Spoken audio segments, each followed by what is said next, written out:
We will call this meeting to order at 7:11. If everyone would rise for the pledge of allegiance. I pledge allegiance to the flag of the United States of America, and to the republic for which it stands, one nation, under God, indivisible, with liberty and justice for all.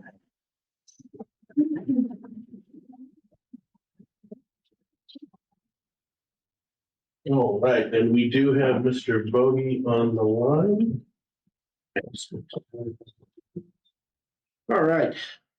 So unfortunately, we are not going to do the photo today. I apologize to anybody that came just filled with excitement for it, but since Bill is not here, we will postpone for another time. All right. Do you have any proposed additions to the agenda? Excellent. Hearing none. Entertain a motion for the approval of the January 17th, 24th, and 29th minutes. Quick question for you. Are we going past the acknowledgements?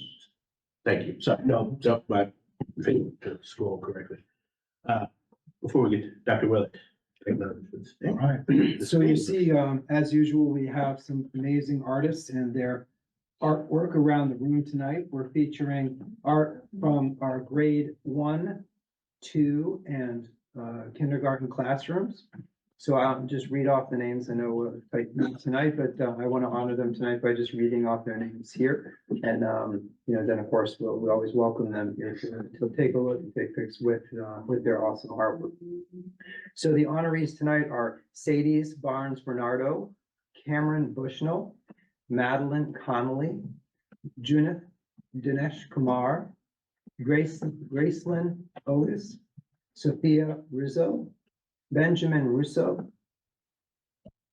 Lawson Salerno, Kinsley Sousa, Liliana Elisa, Monica Deziwa, Nora Hildebrand, Lucas Hudson, Mackenzie Mason, Riley Pizzruzzello, Cole Rendenu, Andy Hampton, Jasmine Imanov, Kelsey Johnson, Alexander Palermo, Cooper Parks, Maverick Provisowitz, Damon Ratti, and Marilyn Susi. So congratulations to all of our artists who are having the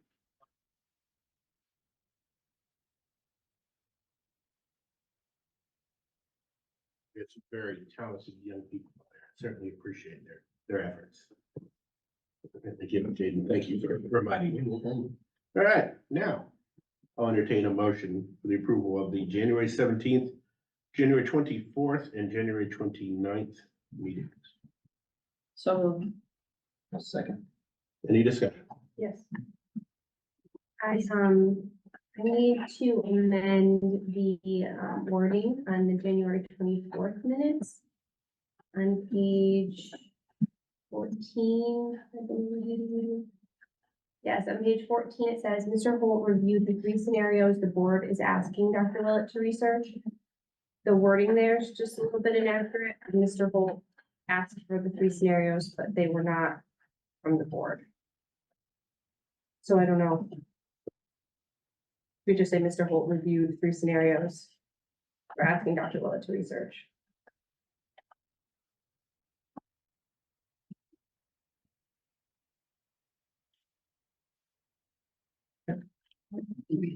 Other discussion? All right. Let's vote. Jaden. Aye. Greenie. Is that with the changes or? With the change. Aye. Brian. Aye. Dan. Aye. Jen. Aye. Dana. Aye. Katie. Aye. I'm an aye. Bill. Aye. Voice from the darkness.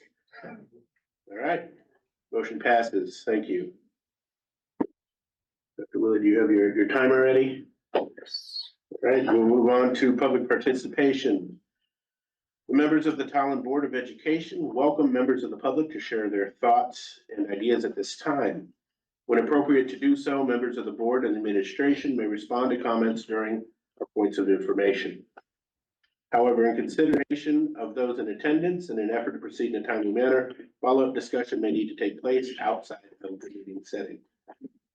When called upon, please start with your name and address for the minutes. And Dr. Willett will keep the 2-minute timer. And thank you for, you'll bounce back and forth between in the room and online.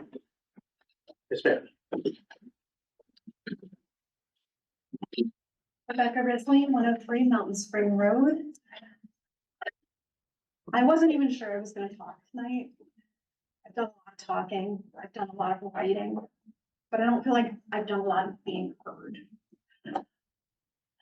I wasn't prepared to speak tonight, and I quickly wrote down a few thoughts just to kind of, I guess, get my main points across, the things that were top of mind. These are students.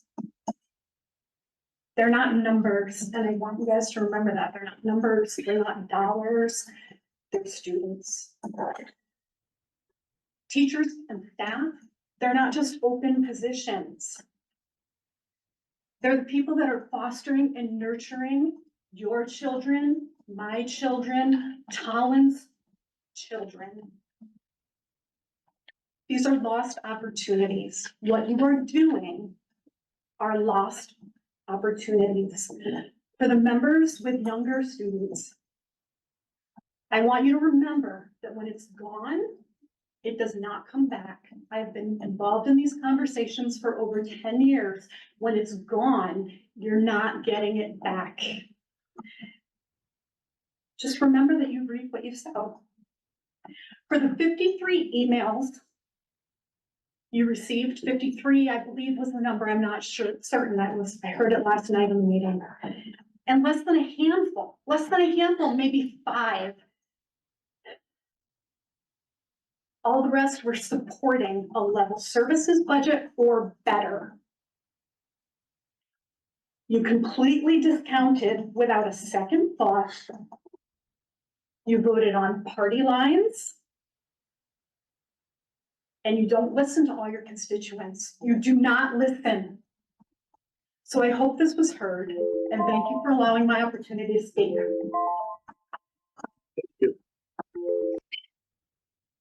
Heather M. Hi. Heather McCann, 62 Crossan Drive. I observed yesterday's vote with disappointment as it once again demonstrated the clear division between party lines. Previously, the chairperson expressed gratitude towards the parents, students, and teachers who gave their testimonies, acknowledging that their voices were heard and their input was valid and valued. It has been acknowledged that the issue at hand has been delayed for far too long, the chair himself saying the can has been kicked down the road.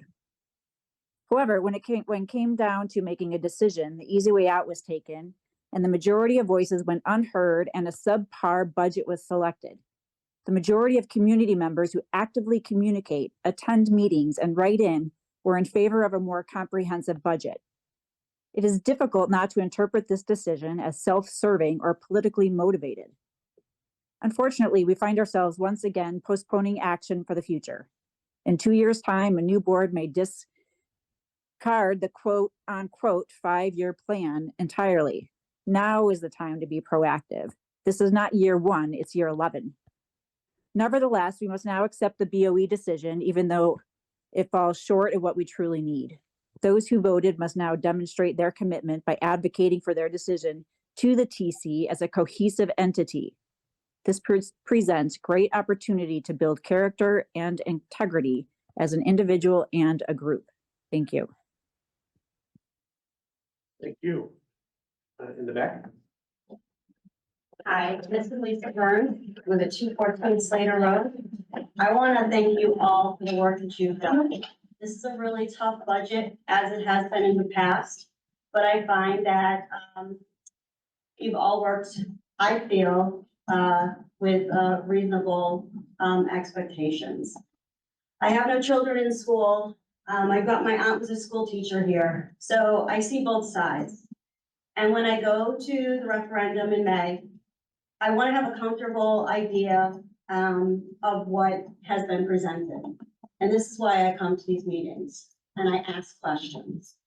And in fact, I feel that in some ways I represent some of the families that don't feel comfortable coming up and standing here today and, you know, asking questions or trying to understand the budget. Because quite frankly, the community doesn't know the intimate details of these budgets. So again, I just want to thank you all for your time, every single one of you. I appreciate it. I guess on behalf of the community, we appreciate it. You don't always hear that. So, thank you. And going forward, I wish you luck, moving forward to the town council and presenting. I will say it is challenging when there's unfunded mandates and there's contracts that continue to go up. And where do you find the areas, to balance? It's tough. And I appreciate all of your consideration and time. So thank you very much. Thank you. Katie, Thank you. My name's Katie Stargarter. I live at 8 Lisa Lane. I am here to speak to you as the chairperson of the Tolland Town Council. Unfortunately, I was not able to attend last night's meeting because we had a council meeting at the same time. But I wanted to make sure that I followed up and reinforced what I'm sure you were told last night about a productive meeting between the chairs and vice chairs of town council and the Board of Ed earlier this week, and the commitment from the town council chair and vice chair to work with the Board of Ed to explore and discuss any and all funding mechanisms that we can find to support the budget that the Board of Ed puts in front of us. I think that I'm sure that your chairperson and vice chairperson have already told you this, but I did want to put a face and a voice to it as well. My request to your chair was to put forward the budget that you think is the best policy for our students and our staff. And as a town council, we have committed, the vice chair and the chair have committed to have open and honest and robust conversations about funding. While we cannot and did not commit to anything in our discussions, we did promise to talk about it. And I'm sure that that has been, that information has been given to you by your chair. But again, just here to reiterate what your chair and vice chair, I'm sure, have already told you. Thank you. anybody else in the room? All right. Kate,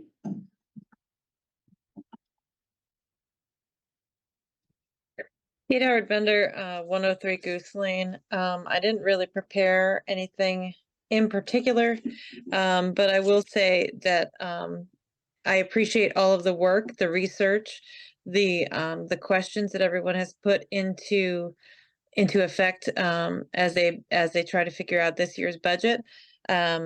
I mean, we're looking at 11 years of not funding our budget properly, and so thank you for all of your work, and it's nice to see everybody working together.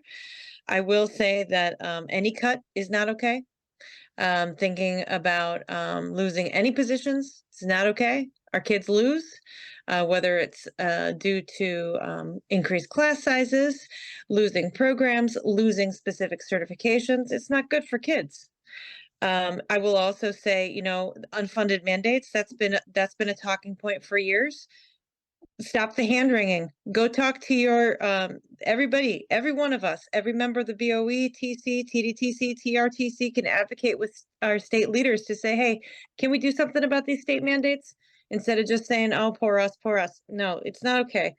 We can do better. We have these beautiful human beings that we are charged to take care of. The Board of Education is charged to take care of. And if that makes me a budget bully, so mote it be. I think that you guys can do better. I have faith in you, and I appreciate the work that you're doing and the attempts to come together. But I'm going to ask for more.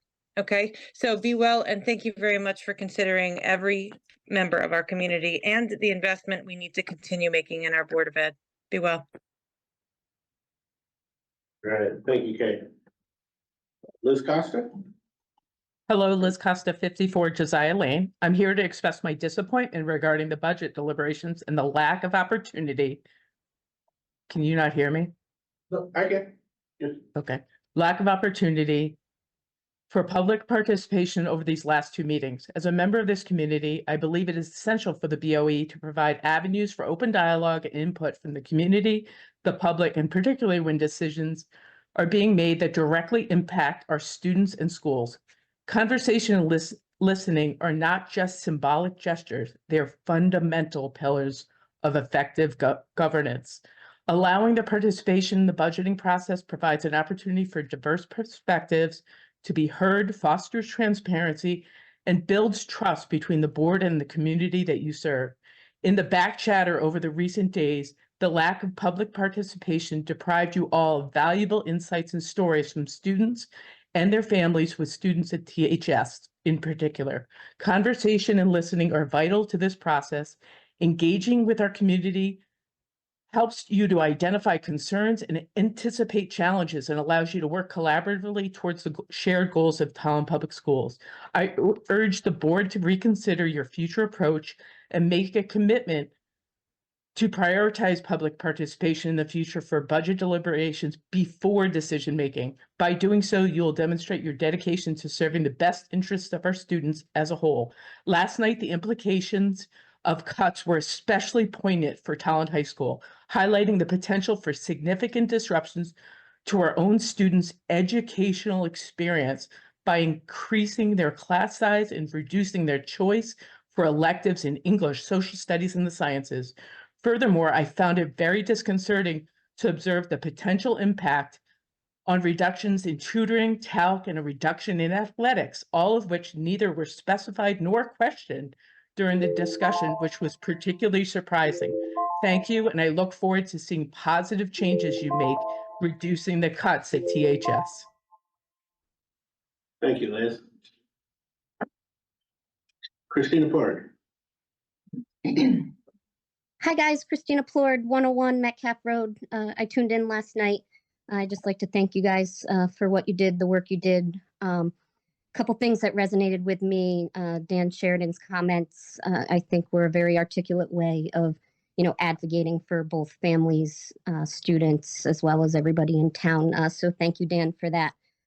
As far as taking money from the town, any use of, my thoughts are, just any use of emergency savings or windfalls or interest that, was earned that wasn't anticipated. That's all. If it goes to operating budget, it just, again, to quote unquote, kick the can down the road. It kicks the can down the road because you have to mitigate for that cost. And the last thing, just the meeting between the town council and the Board of Ed leadership. Although I can appreciate the transparency around you guys meeting, I just feel like the board and the town council, like those meetings should be public. Like we should be able to see and hear what was discussed. But thank you to everybody. All right, thank you, Ms. Porter. Anybody else?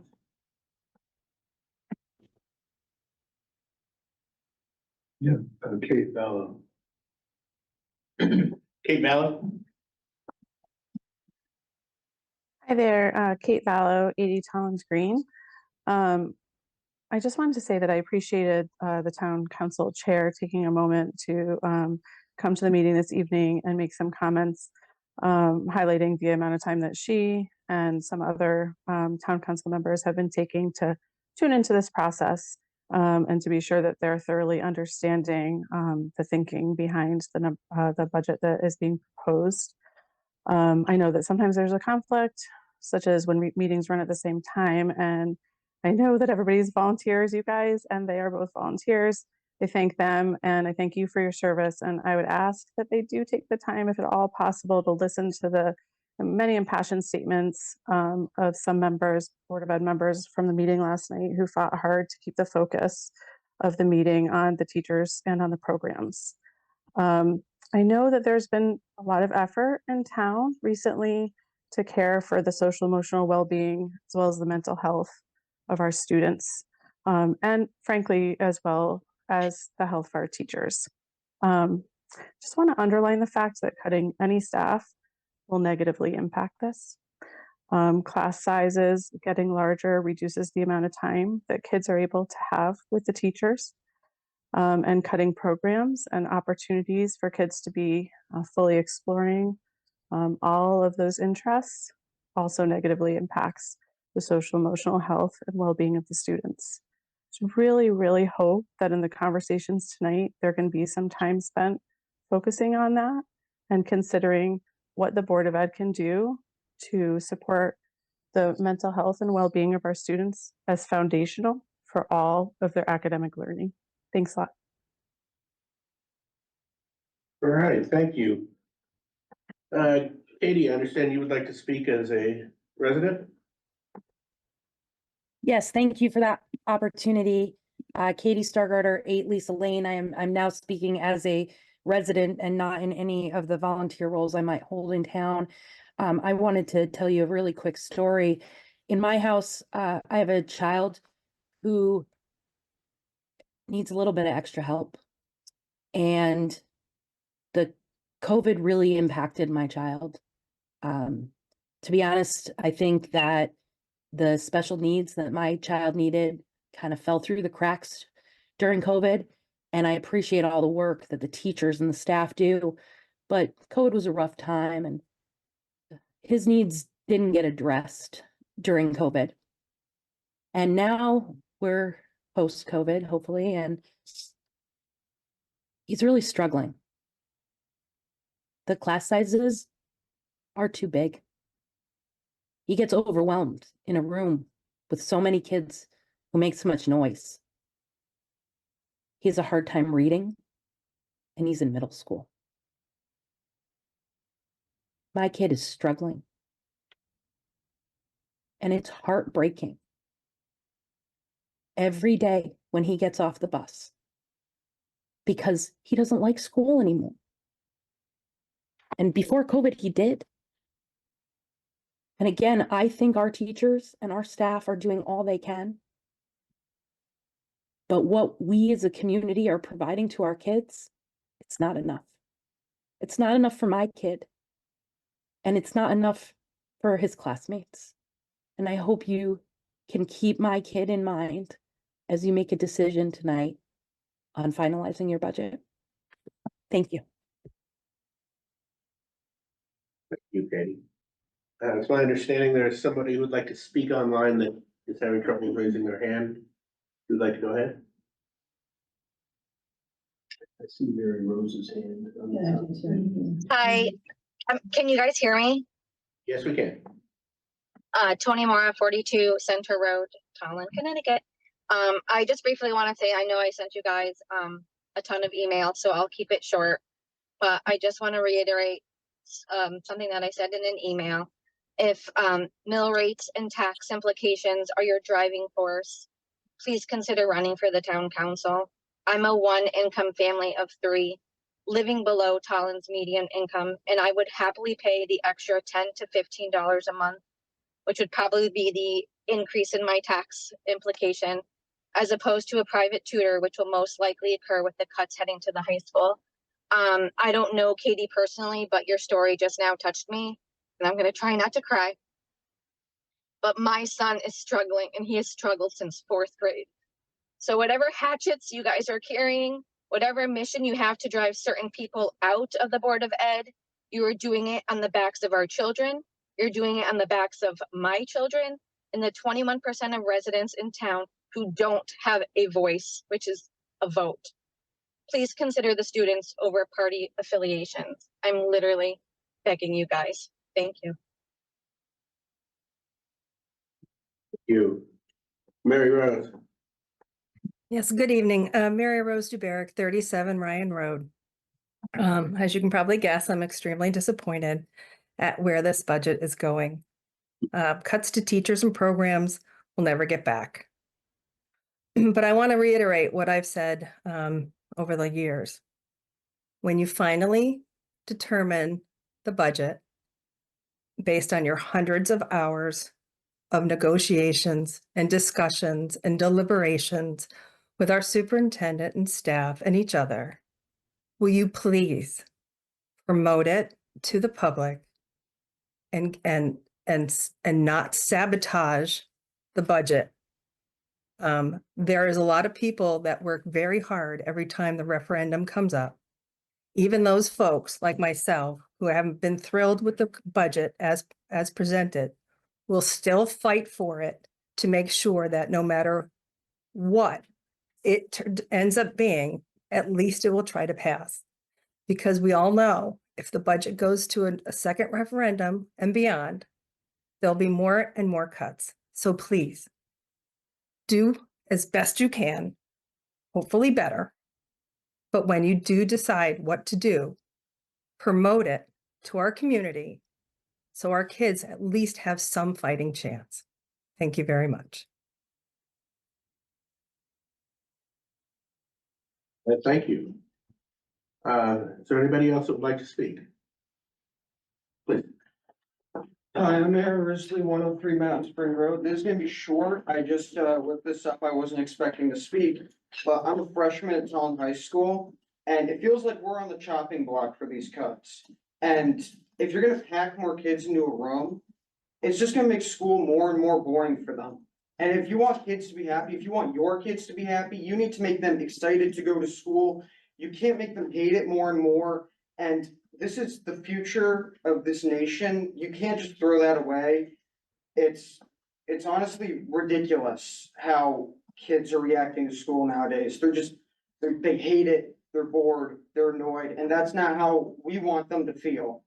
So thank you, this is short. Thank you. Amy Green.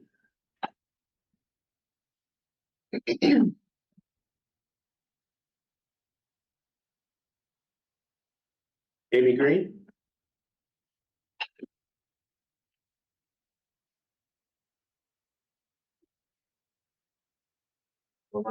Amy Green?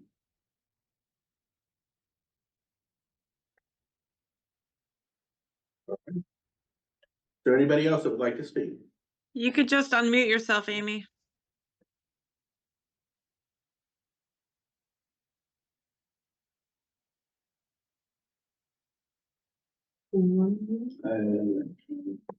Amy Green, yeah, if you can hear us, unmute yourself.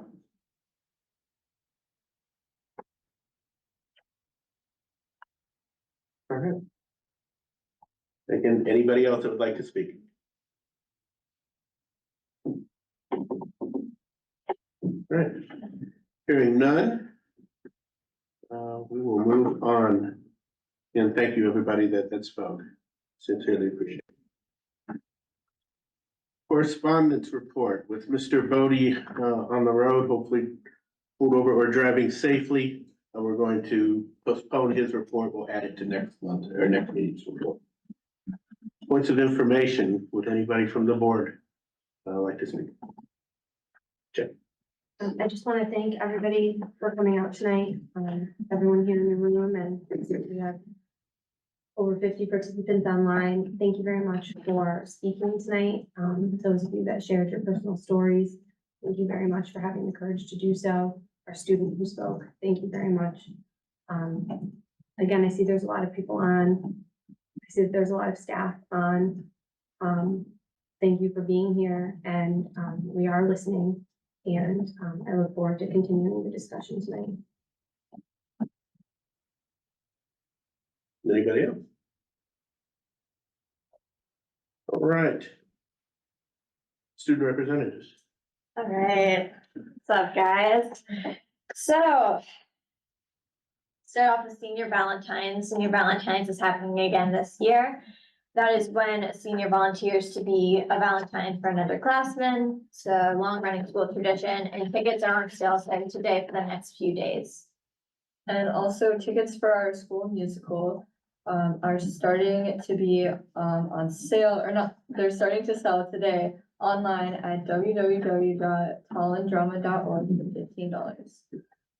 Also, our pep rally, we have moved it to April. The date is undecided. And National Business Honor Society applications are due very soon. They're due February 23rd. So if anyone is looking to join the National Business Honor Society, if anyone wants their kids to join National Business Honor Society, that is due on February 23rd. And DECA States is coming up. I have my cute DECA tumbler. That is coming up on March 6th. So if you are in DECA, if your kids are in DECA, remind them to dress appropriately, review your category, just overall prepare, and let's beat Middletown again. All right, and that is it. Any questions or comments? Practice their indicators. Practice your Role play, indicator. Practice their indicators, all of the above. Perfect. Thank you, Don. Committee reports. Okay. Anything? Nothing, it's flat meeting. FFC? Nothing from earlier this evening, so I can put something together if needed for next time. Communications? Nothing right now. Have a meeting next week. All right, and curriculum. We meet next week as well, so nothing at this time. And negotiations not to be forgotten. Not in any current negotiations, thank you. All right. Thank you. Chairperson's report, and it is brief. It's taken a good amount of time and a large amount of work to get here. Beginning with communication between the superintendent and his staff months ago, this process has touched the hearts and minds of everyone connected with this district. This Board of Education has wrestled with the tough question. They've analyzed large amounts of data and asked for extremely detailed clarifications. They've answered the request to debate without disrespect. The process culminated last night with the unanimous vote to move the budget forward to print. While it is not exactly what any individual wanted, it does represent the heart of compromise. The superintendent has taken that proposal and created the documents that, with tonight's approval, will be delivered to the town manager. Equally as important as that document, this process has created a commitment to develop and implement a long-range fiscal plan for the district. This effort will reach into the agendas of every committee and every board. This product will make the district stronger. I want to offer my appreciation to everyone involved in this process. Your efforts are not unseen. Thank you for all of the extra time away from your families. Thank you for the creative thinking. Thank you for the reaching across the aisle and being willing to talk. Thank you. All right. Moving on to the superintendent's report. Dr. Willett, K1 TMS instructional rounds. Sure. So this is just an update to the previous agenda item on instructional rounds. Same thing, just friendly reminder that this is a great way to get into the schools. A lot of your colleagues, other board members that have participated, I think found them very, very informative. And it's a great way to, see the different programs in the schools and get really good opportunities to touch base with students and staff as part of these rounds. Usually they begin with just an opening meeting, and then ultimately you go through the school to see classrooms that are the focus of the instructional rounds. And then there's focus groups, and usually you'll sit with students, you'll sit with teachers, get to ask them questions about it, and then debrief at the end. I did want to make note that the TMS instructional rounds, because we ended up, having the meeting happen, that was moved. So moved because of the hearing. So that is now February 28th. It's going to be an amazing one on the social emotional learning programming. I'd really encourage, as many of you to go that can. They do have to be during the day because it's seeing schools operation. It is 8:15 to 10:40. At the bottom here, or at the top rather, if you click that link, you can register. So you'll notice if you click on it, you can select the rounds that you'd be able to attend, and then that allows us to know how many packets to prepare, how many people will be coming to the classrooms, that type of thing. So just a friendly reminder that we did have to change the one for the social emotional learning instructional rounds. That'll be February 28th. Please come. We'd be excited to have you. And then we have March 22nd is mathematics instruction and programming. April 5th is the English language arts structured word inquiry programming. And then THS with the dual enrollment, advanced placement classes and programming. And, you get a good tour of that. Some of you have participated. I don't know if you want to say any words about it, but I think you found it very, very helpful. And so that's essentially it. Yeah, I'd like to just to footstep that. I have been through a number of them, and every one of them was just eye-opening. And I go back to one of the early ones. As you know, I have an elementary school kid that was learning to read at that time, and we were seeing how the teachers and the staff at Birch Grove were teaching that reading, and I was watching some of the instruction, and all of a sudden understanding why my daughter was tapping her fingers or was touching her mouth. The tricks that we were seeing there, I was seeing at home, and just it was inspirational to watch. They're wonderful things you could do with that. Anybody else would like to comment? Please, Dan. Like the TMS, so first of all, I echo what you just said. I've had the opportunity to go to each school for rounds, pre-COVID, during COVID, post-COVID. The new math is always weird I always ask teachers, can I tell them to carry the one kind of thing? So I was understanding all of that, so it made sense, but it made me it opened up my eyes to see what goes on in the classroom a little bit deeper. I have younger kids, so spending time in the high school and spending time in the middle school was quite eye-opening. To see what they encounter. We specifically focused on a lot of the one-to-one at the middle school, which is fantastic. That was the COVID one. So it was very eye-opening. Especially just to get you exposure to the different schools. I did really appreciate the panel, Dr. Willard, that we had the panel of young students at TMS. They were absolutely phenomenal. So I liked doing those rounds with them. And then we were able to actually go into the classroom and see the educators at work and see the students. One was more of a lecture type program the teacher was doing. Then we went to another room where they had the kids working at their table and working on a PowerPoint presentation that they were all working on a group about something. So we got to see different techniques and in action. So if anybody gets a chance to take some time off of work in your work day or do it, because it's very eye-opening, and you'd be pretty impressed with some of these young adults at the other school. So Thank you, Dave. I'll just reiterate the same. It's a great experience. I did all the rounds last term, and I think I've already mentioned this before. I feel like I have, but I think for me, my favorite part about it is that you follow a particular program and you get to see it grow with the ages of the kids. We saw foundations, we saw numbers corners, and then we got to see how kindergarten did it, how first grade did it, how second grade did it, and again, the growth of it year over year with the students. So it's a really nice way to get a first-hand account. So if you can make it, or even part of it, please try to do so. Thank you. Slide for a few for sure. Excellent. All right.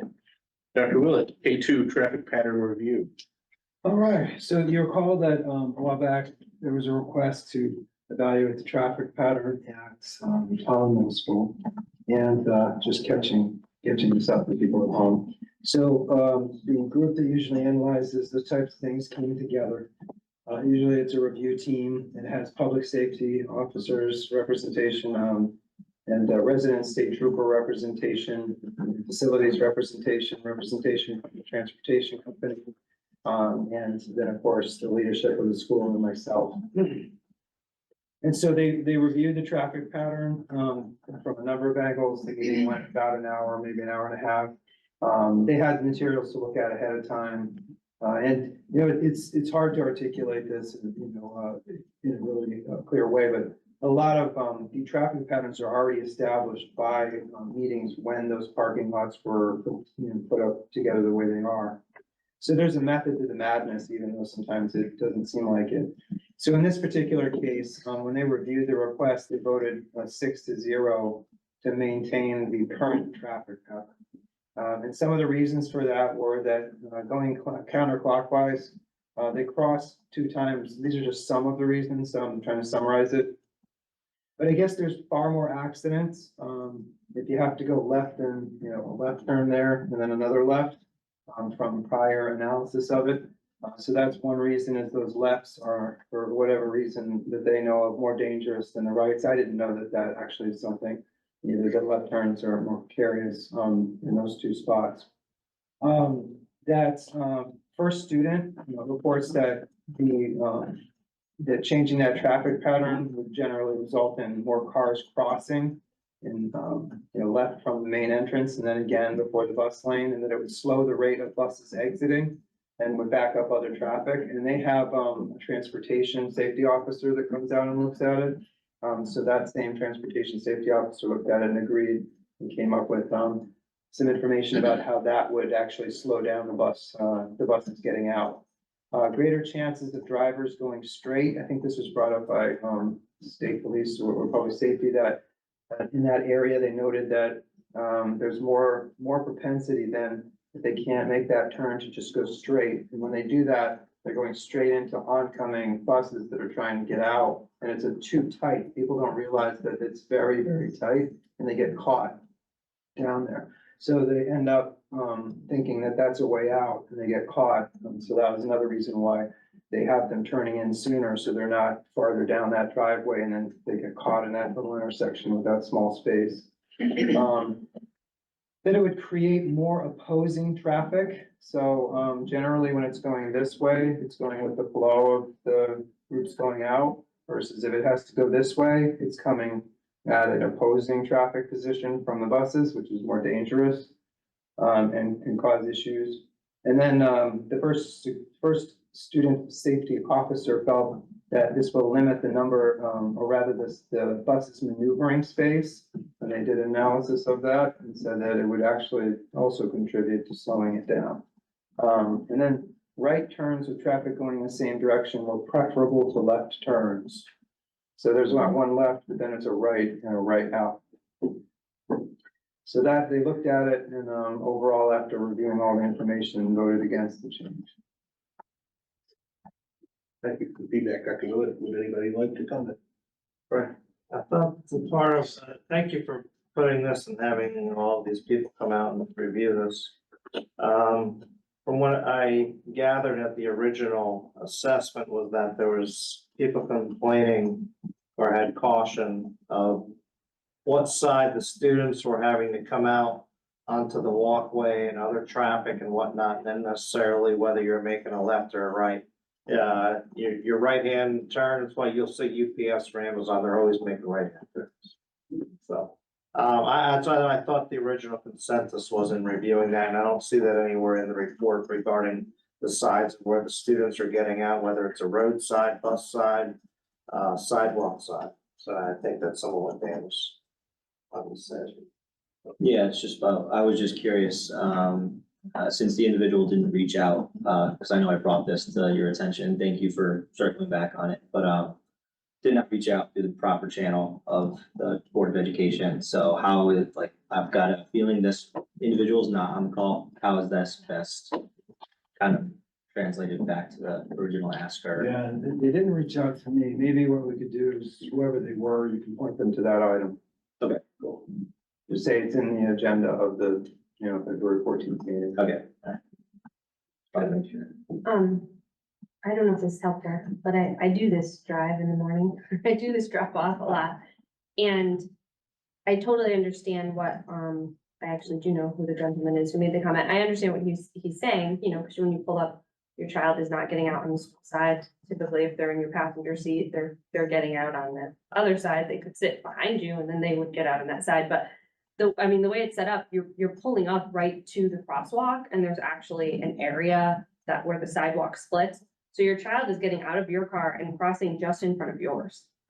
And then going across the crosswalk into the school. So I don't think it presents a safety concern for the kids at all, if that's helpful.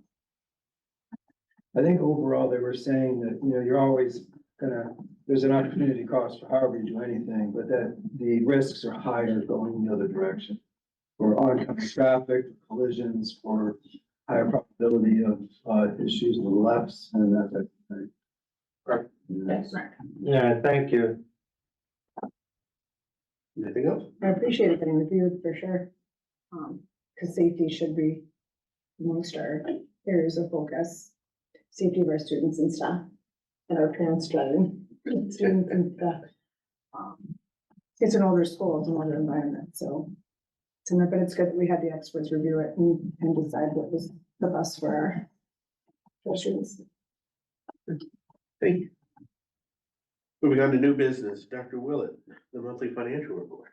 All right, so I know that we have a lot to talk about tonight with respect to finance. So just as a reminder that the first meeting of every month is our monthly financial report.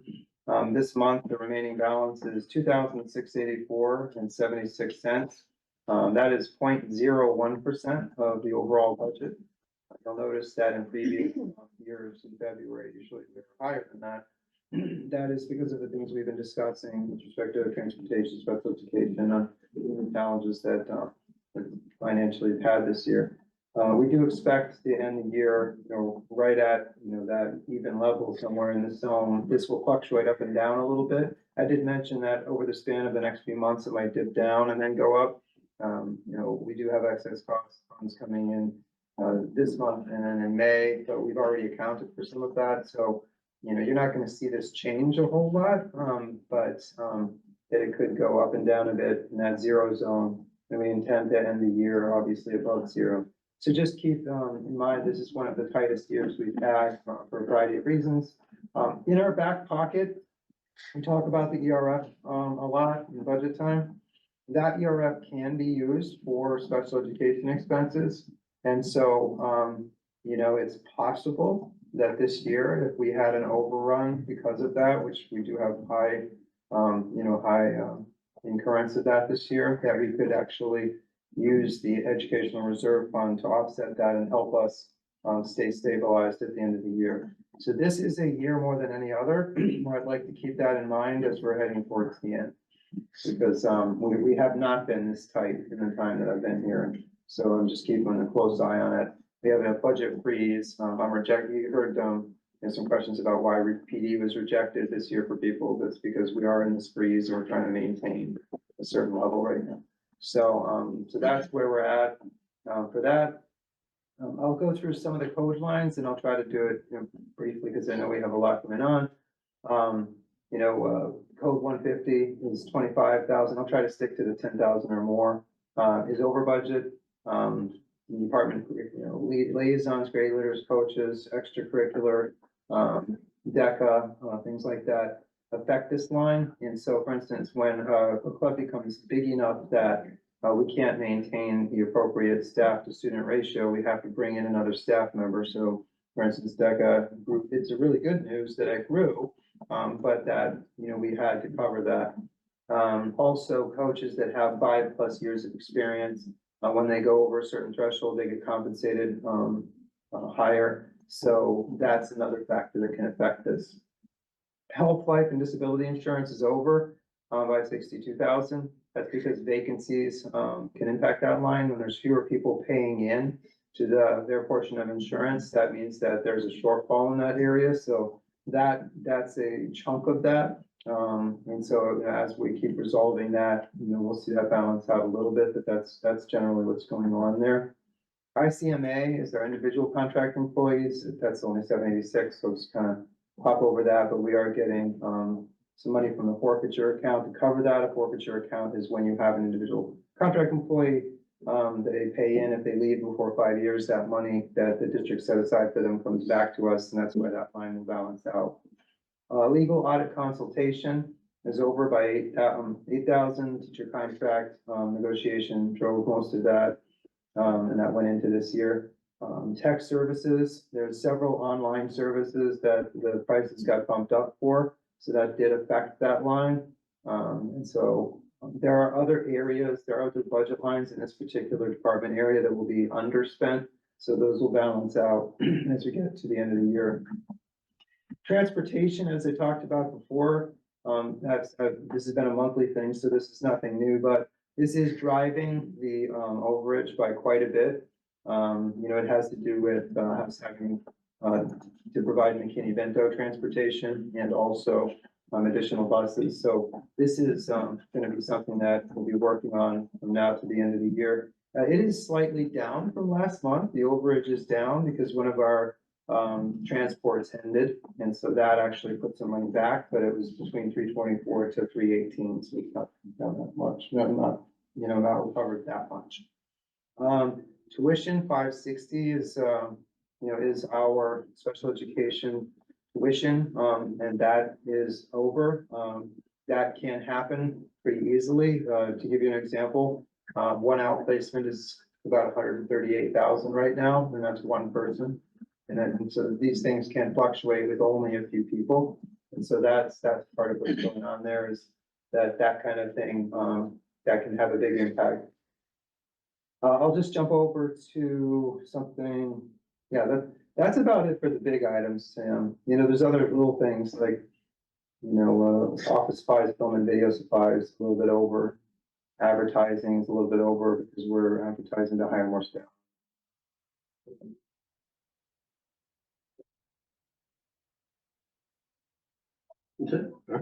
Yeah, we reviewed this, just about an hour ago in FFC, and all the high points were covered here for sure, but if individuals have questions, definitely look to those meeting minutes, because we just discussed these, so, you can get more detailed information at length for sure, in those minutes. Thank you, Dan. Thank you. Any other questions? And this is more of a curiosity question. How often does it happen where a club or any co-curricular increases in size so that you have to hire an extra person? Are there state policies that have to be followed in terms of ratio? So do you have to have a certain number of adults with a certain number of students matched up in the afternoon? Well, for certain classes or groups like a club, it's about 25. Okay. So if you get higher than 25, usually you have to bring in someone else to help with that. Some of the clubs have 50 and 75, which is amazing, one of them is DECA, and Bridge has done such an amazing job. There's so many children, young adults that want to be involved with that. And then there's new things like the Business Honor Society that it mentioned. That's something that there was a real desire to have, and so we have it, but we bring in somebody by contract to be an advisor. So it fluctuates up and down, and sometimes in years like this, we get many more than we anticipated. Well, thank you. I appreciate it. Questions, comments? Dan? Outplacement is quite high. You talked about how it fluctuates at over 100,000 per student. Can you give me some examples of a reason why we would outplace? Well,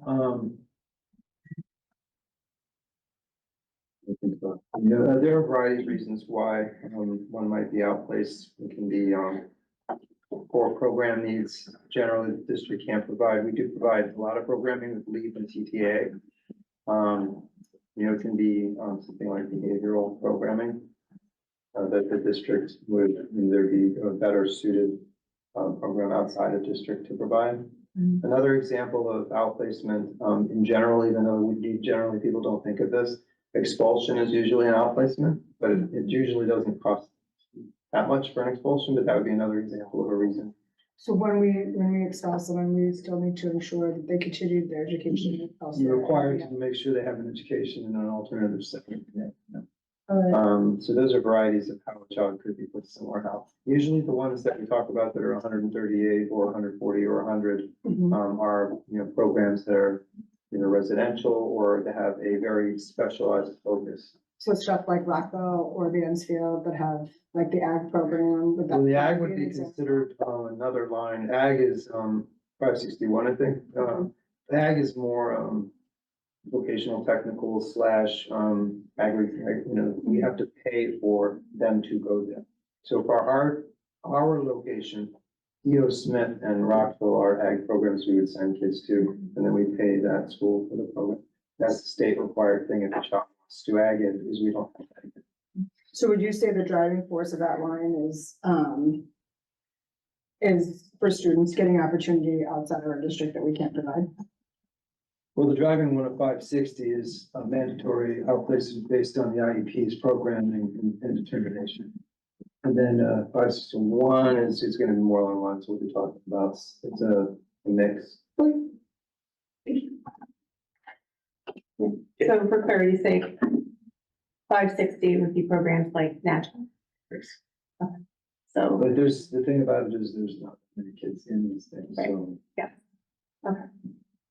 Can you explain? Yeah, so Natchog School System, which is part of the Hartford Healthcare Behavioral Health Network, is run by Natchog Hospital. And their special education programs that are provided for children who are experiencing mental illness or substance use disorder or any other emotional disturbance that requires them for whatever the period of time might be, to be in a different environment in order to, that's more conducive to their learning. They're wonderful programs, supported by really wonderful teachers and clinicians.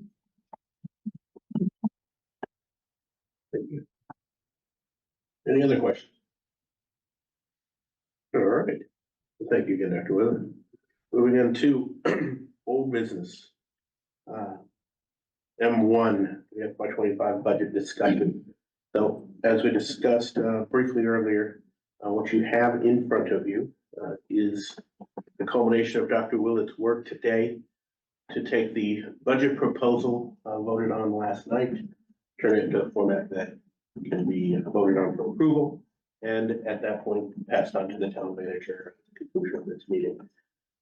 Dr. Willett, I'll ask for you to give a high level description of the document in front, at which point, after a brief discussion, I will look for a motion to move this into action.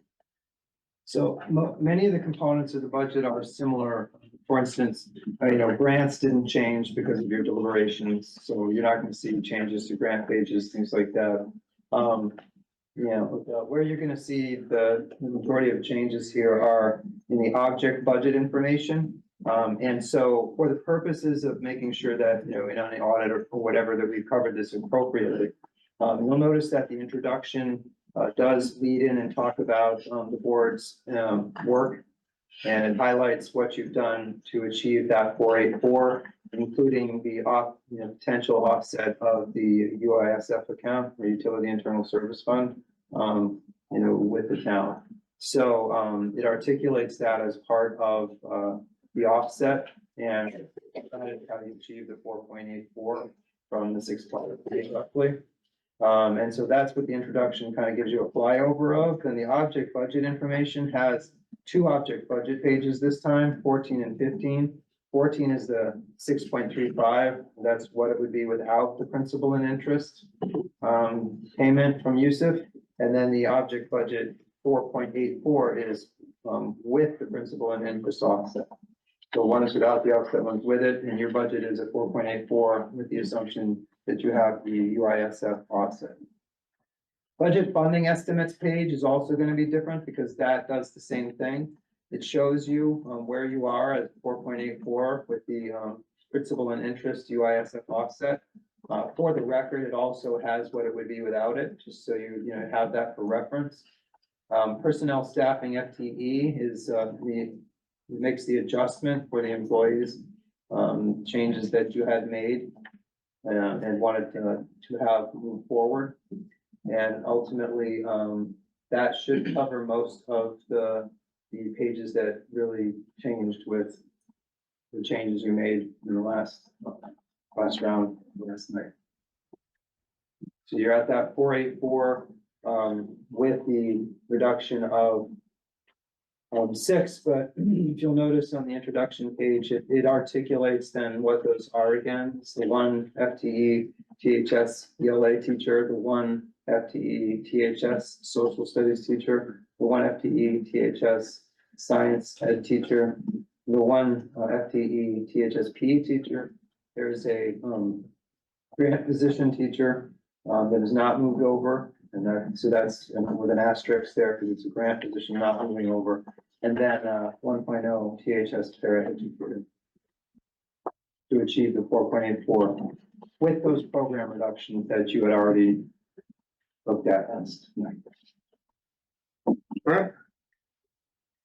Any comments, before we motion to move? Jim? So can we have a discussion before we, for the motion? Good week so far, guys, huh?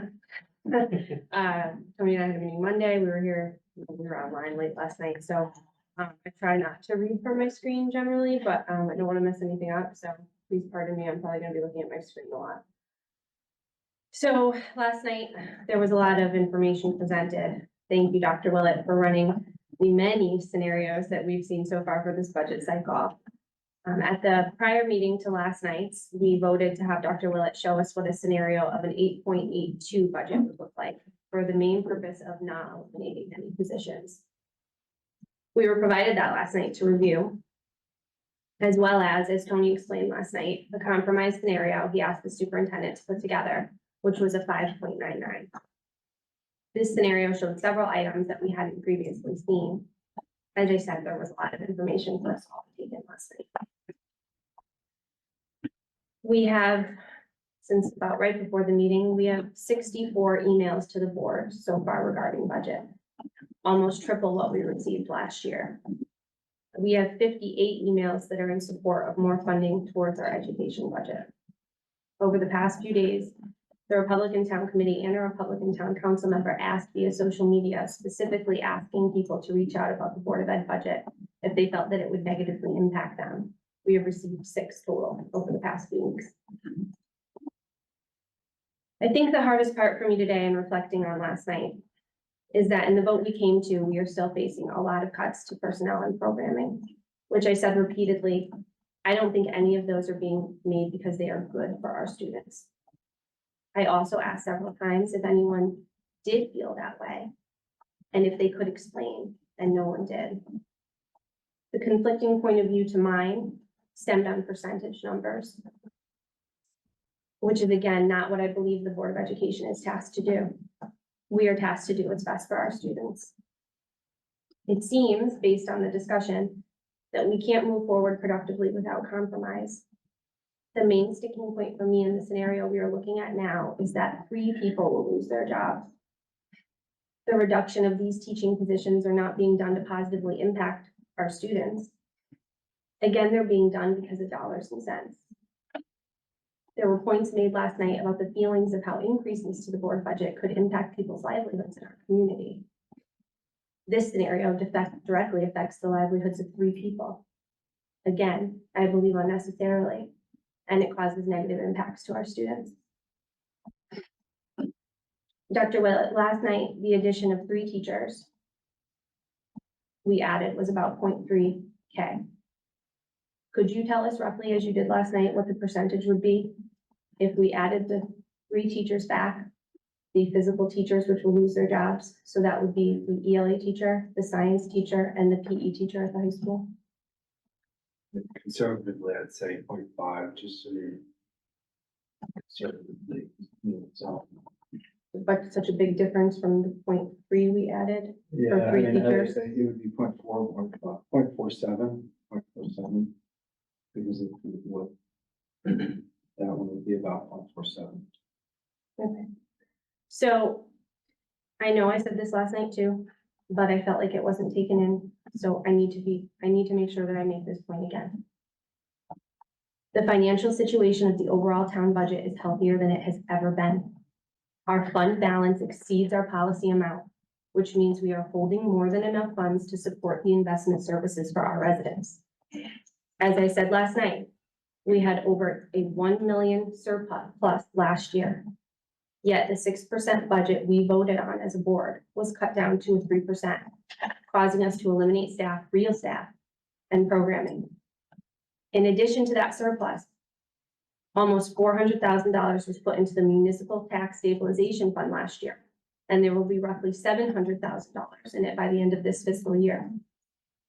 $300,000 of that can be used towards budgeting this year. And by town ordinance, and I quote, "The purpose of the tax stabilization fund is to set aside revenue in a fund which does not lapse at the end of the municipal fiscal year, which monies would then be available when revenue is stagnant or in decline, and may be expended to prevent large tax increases and protect against the reduction of services in future years. There is more available than the ask of Yusuf and the ARPA that we've already discussed. Our town council leadership acknowledged all of this to Tony and I when we met with them. They acknowledged that there could be a path forward to helping fund portions of the Board of Education budget without the tax impact that keeps being implied. And we left with the directive that we should ask for what we need and that this is the year to do that. In light of that, I don't feel right if I don't ask the board to consider adding the 3 positions back that result in the loss of 3 actual teachers. We are still compromising. We are still eliminating 3 positions and reducing or eliminating 19 programs if we do that. We have run so many scenarios that if the town council reduces our ask, we know exactly what we are looking at. We owe it to our staff, many who are on here tonight, and we owe it to our students to consider this. Thank you. Anybody else? Randy? Yeah, well, I've said this before, so I'll just kind of reiterate, I can appreciate what's being said here. I have concerns about using, a one-time influx of cash to support operating budgets, because we're just gonna be down that money next year and scrambling for how are we gonna, we're just gonna be in the same position again, and people keep talking about kicking the can down the road, and this is exactly what that is. And it concerns me to do that, so, I'm not really 100% in favor of that. I understand sentiment and certainly wanting to support the students. Feel like we put together a responsible and comprehensive budget that does support the students and that we all agreed upon. So I would prefer to move forward with that. Yeah. Yeah, no, I completely agree. So thank you for kind of highlighting that. And yesterday I spoke to this at length, but again, worth repeating. I'm new to the board, so I would definitely say that I look to the direction of the experts in the room, the individual who's been running this budget for the last 14 years. And when our superintendent is asking for a 6.78% increase, and he can make it work for a 5-year plan, I think biting off a big chunk of that and receiving and giving him that 6.35 to work with at this point in time, that's a big jump for families to make. And exactly as Reedy just said, to dig ourselves out of an 11-year hole, to dig ourselves a potential hole into our reserve fund is not the smartest thing in my mind. I would say efforts have been made for sure across this entire room to make a compromise, and all of the emails that we've been receiving, 50 or 60, whatever that is, if it's only 5 people that don't support a level services budget, I for one definitely know that there's individuals that aren't reaching out via email, but I ran 3 months ago to sit on this chair. I was knocking on doors, campaigning, calling, and people tell me that I'm being elected to the board to be their voice, and they're tapped for cash. So that's why I wouldn't support a level services budget, but fully support the 5-year plan that the superintendent thinks he can work with. And we're taking a huge step by doing what's almost exactly being asked, where I know we're off by 0.5, I guess, but we've never gotten this close in the last decade plus. So if we're all committed, I understand, and I'm hearing from people like, don't cut music. Don't cut other things. We're not. We're making adjustments and we're listening to people. So like, I'm just in full support of this 5-year plan as proposed. And if I don't hold my seat in 2 years, I've got kids that are going to be in the school system for the next 20. So my voice is going to continue to be heard for sure. So that's it. Thank you. Yeah. Couple things. First of all, Jen, thanks for putting that all together. and being as thorough as you are, and digging through the emails and minutes and doing research. And thank you, Tony and Jen, both of you and Jacob and Katie for setting aside that meeting. So I know that that was a big conversation piece that we had, not yesterday's meeting, but last. So that opened up some opportunities for us. A couple of things that I will say about the recurring, throwing money at the recurring operating budget. And yes, we don't want to swing the pendulum. However, our school system is constantly changing, staff changes. Maybe this year we have 2 retirements, maybe next year there's 8. Maybe the following year there's 3, maybe there's whatever. So they're constantly, so it's not just a fixed situation. You kind of reassess that year. So that has that ebb and flow. So it's not going to necessarily impact that recurrence, if I'm saying that correctly. The other thing that I'd like to talk about is, again, I want to reiterate what our charge is as Board of Education members. I remember our very first meeting, we had Andy Powell sitting in the back and educating us on what we are charged to. I think of the 3 of us, right? We are guardians of education. And I remembered that since day one. And I remember that still to this day, that I'm charged to be a guardian of education.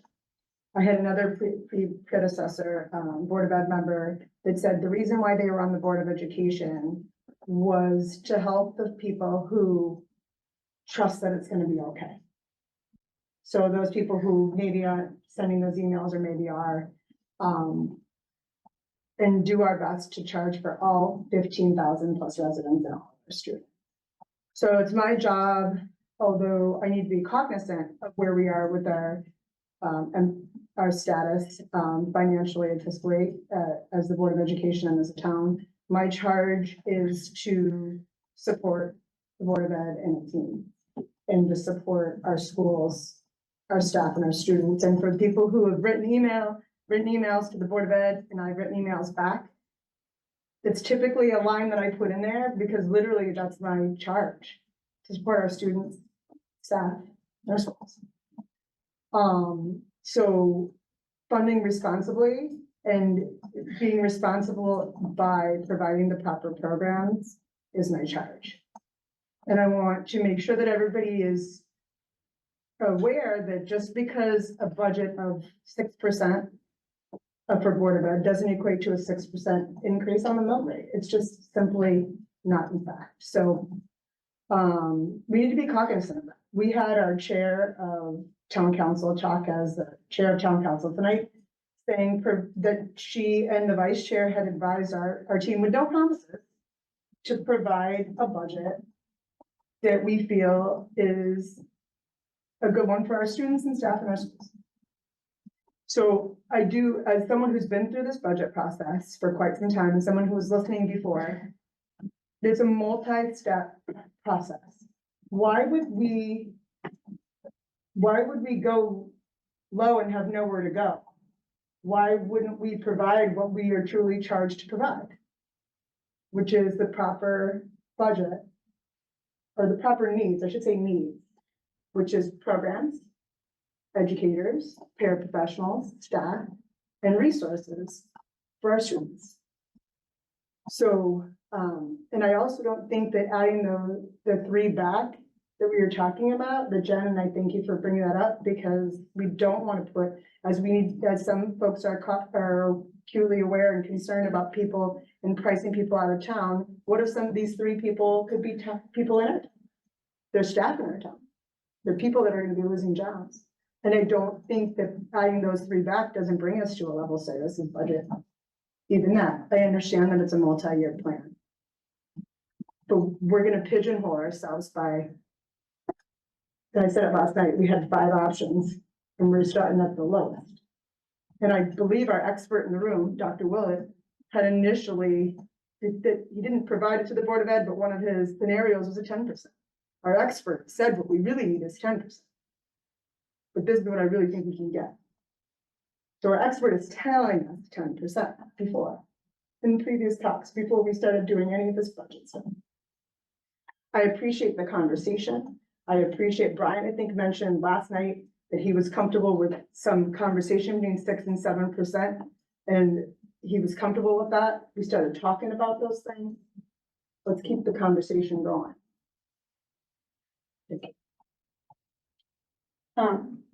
So I actually spent some time thinking about where we landed and remain puzzled by the approach. It seems like the directive was to give the town council what is needed to supply the school with what students need, right? So I kind of went over and over the idea of waiting to resolve some of the issues that we have budgetarily, given what's happened in the past 11 years. But then, you know, looking at the June report and hearing from the town council, hearing from you what the town council had to say, just doesn't make a lot of sense to me. To my mind, a more stable approach would be to retain the 3 teachers that Jen is talking about at a very small percent, on 0.5%, which doesn't represent a level service budget. None of what we've discussed has ever actually represented a level service budget. And it doesn't really terribly impact what our 5-year plan looks like at the end of the day. Not all of our students are the same kind of learner. And I'm concerned about the kids who were most impacted by the pandemic, the kids who didn't really go to kindergarten or 1st grade or 2nd grade the right way, right? Or the traditional way. They're sort of presenting with a lot of different issues, a lot of them being emotional issues and being in a classroom type of issues, because kindergarten is where you learn how to be a student, right? My mother was a kindergarten teacher and then a 1st grade teacher, so I know all about this thing, right? Got to hear about it growing up, but so, you know, pushing for an equal education is kind of what we're doing right now, but we should be pushing for an equitable education. And that would be an education that addresses specific needs of each of the students. And we're capable of providing that right now. Part of that would start with retaining high school teachers who, well, I mean, first of all, the human brain doesn't fully develop until you're 26 years old. And the last part that develops is impulse control. So a bunch of kids with less than stellar impulse control probably need a little more adult supervision, right? So I can't agree with less teachers in the school, but I think that if it's true that I keep hearing, once we get rid of something, it's gone. Once these teachers are not in our school system, we're not getting these back. By the time these kids who've been so severely impacted by COVID are in the high school, there won't be sufficient teachers in order to help them be the kind of learners that they can be. So I think that retaining the 3 teachers that Jen is speaking about helps us get closer to keeping the cadre of teachers that we need in order to provide a more equitable learning environment for our students. So I think that Tolland is very focused on history. And I think that's great. I'm an intern for the Historical Society. You know, I love history. But when you look so far into the past all the time, I feel like a lot of the leaders of this town, whether that be the town council or the board of ed, forget about the future. Because with this budget, we are scraping the bottom of the barrel. And that will get us to a future, but it won't get us to a good future. That will get us to a future where we're gonna have to keep scraping the bottom of the barrel. Then we'll have to think about, well, they'll still get us farther, but it will never be a good future. A lot of the kids in this town are gonna stay in this town. And a lot of the kids that will stay in this town aren't going to have the sufficient education that we're getting right now. They're not going to bring on the legacy of Tolland. We're gonna have a worse future. This isn't just about our kids. This just isn't just about our school. This is about our town. You know, I think you're all great, but like, I want you to ask yourself, why are you here? And if your answer isn't to do what's best for the schools, not what is best for yourself, not what is best for your wallet, not what is best for your political party, but for the schools, then I don't think you should be here. I think you should walk out of this room right now. I think you should go apply to town council where you could focus on political lines or budgets for your wallet or your personal ideologies. But here is for the school. And I think with the loss of teachers, with the loss of programs, it's detrimental. And really with this budget, I'm kind of glad that I'm leaving next year. Cause I don't want to really know truly what it is like to be in a school where I have very few options. I have classes where it's so large I can barely learn. And, I don't want to be, I want to be a realist about this. I don't know if the town council will even approve this. I appreciate the representative from the town council coming here and being open that they're going to talk about it, but you guys always talk about it. Like it always happens. And I don't think the town council is ready to give us the budget that we need. So if we're going into the meeting with this budget, I think it's just gonna be cut down again. And then we're gonna lose one more teacher, two more teachers, three more programs, four more programs. We're gonna lose it. We need teachers, we need programs, we need funding. And it's your job to get that through to the town council. And that's it.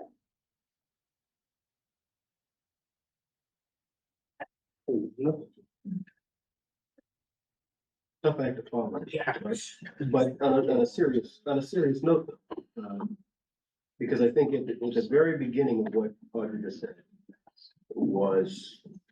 is being missed right now, which is we can all talk about the past 11 years, and we do, and we're going to continue doing so because that's the precedent that's been set up to now.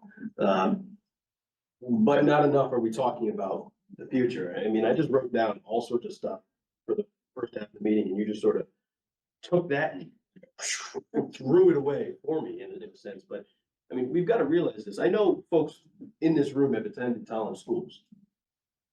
I've got teachers on this call, in this room, that have impacted me personally. Do I get here without those teachers? That's the question I ask myself.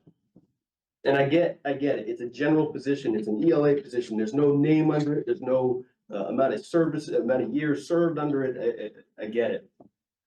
But man, all I can think about is how backstabbing it feels to look at the folks in the buildings that helped those two today, that have helped several of the people sitting at this table years ago. And Dr. Willett mentioned a couple names earlier, Mrs. Bridge to start. I know you know Mrs. Bridge very well at this point, and I'm glad you do because she's amazing. If I didn't have Mrs. Bridge, if I didn't have these people in my education system, my future is dim. And so I'm not saying the students in our schools' futures are dim. In fact, we've seen just from that statement alone, it's very bright. But Audrey mentioned it. She's going to be out of the school system in a year. The kids who are 3, 4, 5, 6, 7, 8, 9, they've still got 6, 7, 8, 9 years left in our school system. And what this is doing is not preparing them for where we need to be as a school district. And so, again, I had all these specific points and whatnot to go over. Again, I think your point there is spot on. And I hope that it's focused on a little more than the percentage on the front of our budget book, our computers, or whatever, what we're comfortable with, what we're not comfortable with. And this is not a slight toward anybody. And I appreciate the conversations that we've had up to this point. But I'm making almost a final plea to at least consider those 3 positions that Jen had mentioned. 3 people who might live in our district, who might, regardless if they live in their district, we know they're losing their positions. And Dr. Willett, I can't remember what the number was, but when we went to go speak with administrators, somebody asked for a number of how many people work in our school system that also live in Tolland. Do you remember that off the top of your head? It's about 168. 168 out of how many? 400. 400. So quick math, over a third of the people in our schools also live in our district. So let's remember that as well. So again, I just want to thank you for everything you just said, because you just spoke on behalf of about 2,000 students who deserve to be spoken up for. So thank you. Hope we heard you. Thank you. I just want to comment myself that, when we started this budget process, one of the things that we mentioned was a firm belief that to a person, everyone on this board has the sincere desire to do the best for our students and for our staff and for our district. That nobody comes in here with ill will. Nobody comes in here with motivations to the detriment of the students. Nobody comes in here with a consideration of party or politics over people. This is my absolute belief that each of us come in here for the students. Many of us have kids in this school.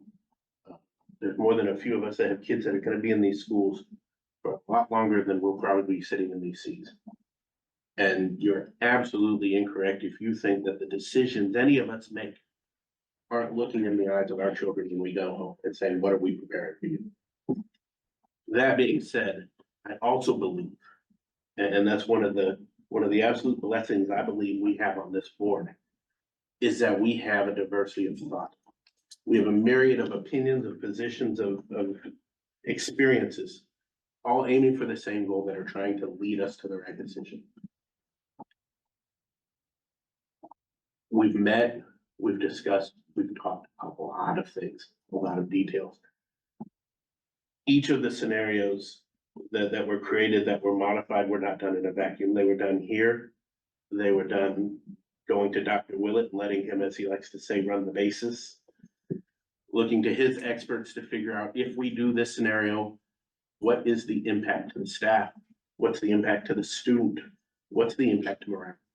All of the things that just don't get articulated when we put it in black and white, he's trying to do. Our intention last night, when we got to the end of that meeting, was to put together a budget proposal so that we could approve it today, so that Dr. Willett could then deliver it tonight. And so while I certainly respect and understand the conversations that we've had today, with the exception of your speech, and thank you, we've talked, we've said before, they're no less important and no less accurate now than they were then. But at the end of the night, we all voted on what's written in this book. And if my notes are correct, we all voted yes for what's in it. So in no way, regardless of what the vote goes to, is the conversation over. To the point that's been made by people on the phone, people in the room, the budget that we propose to the town manager and then to the town council, there's a lot that's gonna happen. And I sincerely hope that whatever we push forward, we absolutely advocate. Whatever comes out of here, comes out of here. And it's my hope and support. Now, with that being said, I will entertain a motion to move this to board action. Just say we need to move in to board action, but they're making already one motion. Absolutely. The motion is to move this action, this item into board action where we can propose the additional, whatever, but we work on it in there. I have a comment before we do that. What we voted on last night was for Dr. Willett to put something to present to us tonight. It wasn't the budget for us to put forward to town council. We voted for Dr. Willett to put together something for us to look at tonight, to ultimately review, discuss, and vote. So we're reviewing and discussing, but what we voted on last night, to be crystal clear, was not an adopted Board of Ed budget. Agreed. Okay. So I think we still have an opportunity to discuss some options that we were just discussing, because I sure as heck don't want to vote against what she just said to me. And what other people have said, and look at our student who, our two student representatives here are thriving students in the school system. And she's talking about how difficult it is. And she's a student who has the courage and conviction to talk to us here very candidly, weekly, bi-weekly, and then today even so. What about the students that don't have that opportunity? We've had people that came and said that they're speaking for other residents in town. They're speaking for residents who don't email in. she's speaking for 2,000 students that maybe don't have that urge or the availability to do so. What about those students that are lost in the shuffle of that classroom? That don't get that. I think we owe it to these students, and I think we owe it to the staff, and I think we owe it to Tolland Public Schools to continue the conversation. Because by no means was the vote last night, this is our adopted Board of Ed budget. So I'd like to continue the conversation versus forcing a motion. Everything happened very fast last night. We put together a lot of things. It's half budget season's always that way. But we owe it to ourselves as Board of Ed members, and we owe it to the Tolland Public School community to have a further dialogue versus moving it to election. That's right. Completely understand that, and thank you. Again, just to be clear, you know, as we articulated at the beginning of yesterday, at the conclusion of this meeting, Dr. Willett has to take a product to the town manager. Our intention last night, well, I completely agree. I just want to make sure everybody disappointed that we're having side discussions, but you're trying to clarify some stuff. I'm sorry.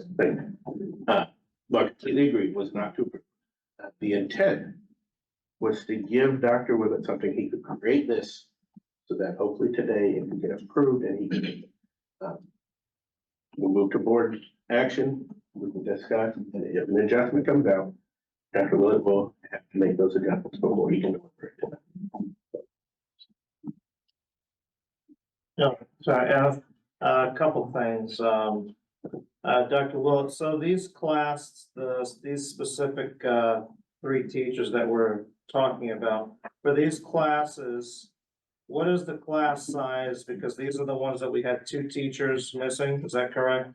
That we went down to 1 or 2 of them, I believe, the ELA and then the science. What is the class size from what it was with 2 teachers being eliminated for positions, or to just 1 now? For this specific, not like high school as a whole for whatever grade, but for this actual learning segment. Yeah, I mean, yeah, again, we gave you the averages the other day. Science would be, somewhere in that 15. Probably, if you're looking at averages, on ELA, if you're looking at averages, it's probably something. So it's average of 19 with adding that, or from going It from would 2 to probably 1. go up to 20 and 16. Okay, so be 20. Again, those are averages. It doesn't mean that there isn't a 25 or 20. No, I understand that. Yeah. And the other thing that I did want to state, I know via email, and then also Dana and some other people have stated that I was in year with going towards a 6 or 7% budget. That is true, but that's not, I don't know if it was mischaracterized or misstated on my end. I was not going with like the 8.9 or the 8.82 down to 6 or 7 with this reduction of the potential reduction. I still have very big concerns with the town council actually approving this funding, especially if it's been hovering for years and all of a sudden we're gonna have a magic wand that's gonna disappear. So as of right now, we still are having, in my mind, the 6 point, whatever it is, 3%, if that's correct or whatever it was. So I'm still in the 6 to 7 range. And then if we do get that elimination, or I shouldn't say elimination, but assistance from the town council for that 650, that's where I stand. So if there was some mishap in what I had stated to what people had perceived, then I just wanted to clarify that right now. So in my mind, we're still at a 6 to 7% budget. I'd like to make a motion to move this to board action, the budget discussion. Do we have a second? Second. Just discussion.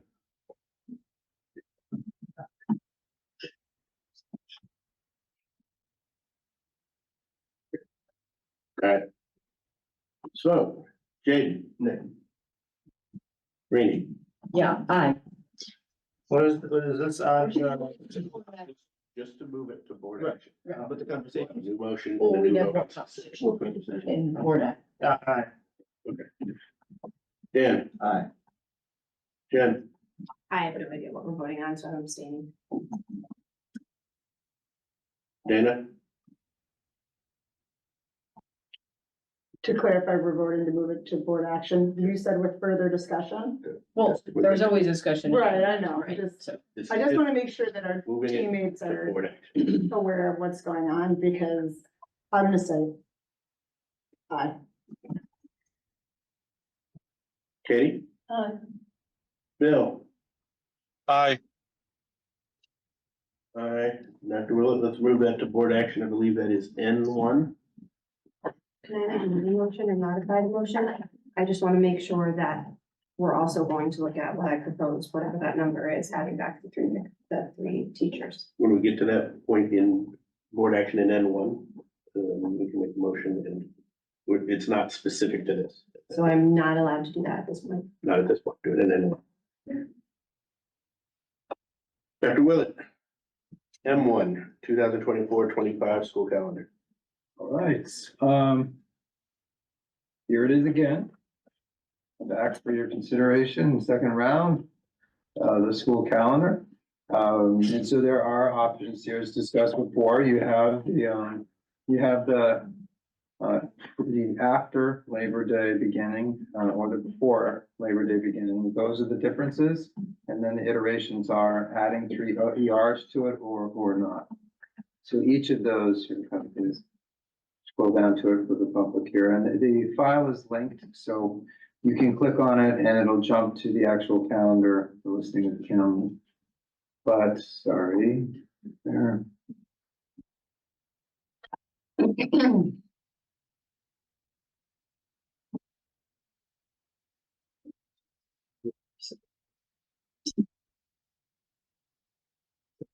Okay, overshot. But that's essentially it. So as you may recall, while I'm scrolling away here, the decision is, the iterations are before or after Labor Day. So maybe deciding that first and then deciding whether you want to add 3 ER days or not. The argument for the 3 ER days is that we have a plethora of new PPE that we have to give from the state. So here they are. 28. And, examples of ones that came up recently are seizure training. That is mandatory. We can't decide, we're not going to do that. You have to do that. How to spot a predator training. There's a diversity training. There is another one there that, came up that's mandatory. We have 18 hours of paraprofessional or paraeducator training that's mandatory.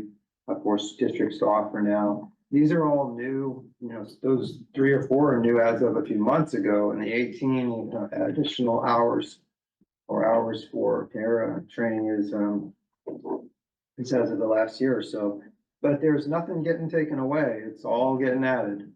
And so we only have a fixed amount of time. Teachers have wraparound time, but beyond that, it's paltry and it's affected by buses. So 15 minutes before school, 30 minutes after school, and that's impacted by buses. So there's no time to do this training that's mandatory, and then yet on top of that, other things that you need to do for math programming, for instance, with bridges, or stop the bleed, or active shooter training, or any of these kinds of things.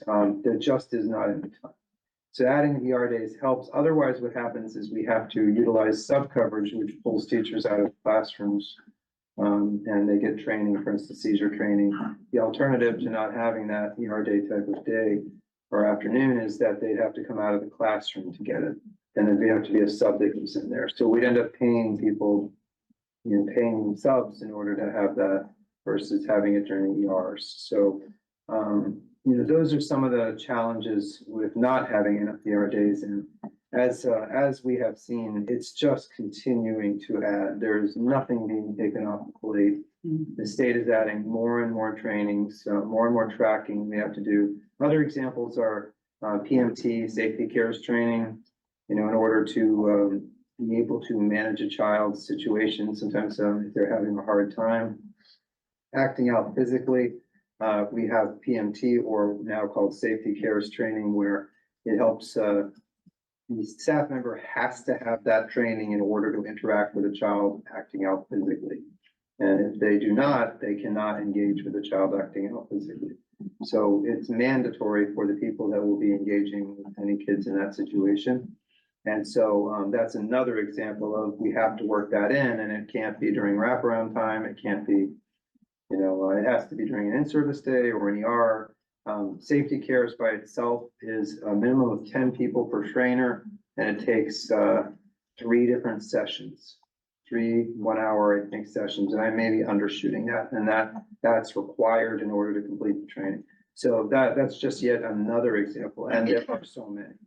So, you know, we're coming to, actually, Ms. Galichan can speak to this because this came up in other areas of negotiations and timing, there just isn't enough. You know, and there's nowhere, you know, contractually, we do it, what came out of the negotiations this year was, well, you better get some more ER days because, you know, with different groups, because we just don't have time. And we're not finding it in other places. And we try to use every resource, every amount of time we can, but there are limits to what we can do. So that's why the ER days are important, why we need a few more of those. And before we go into discussion, you want to comment from the, what Dr. Willett said from the negotiations perspective? Yeah, I mean, I think we discussed that during the first read. It was extremely important, during our contract negotiations this time. It was, I think, their number one priority. And I think that we need to keep in mind that, you know, teachers asking to be more trained is a great thing.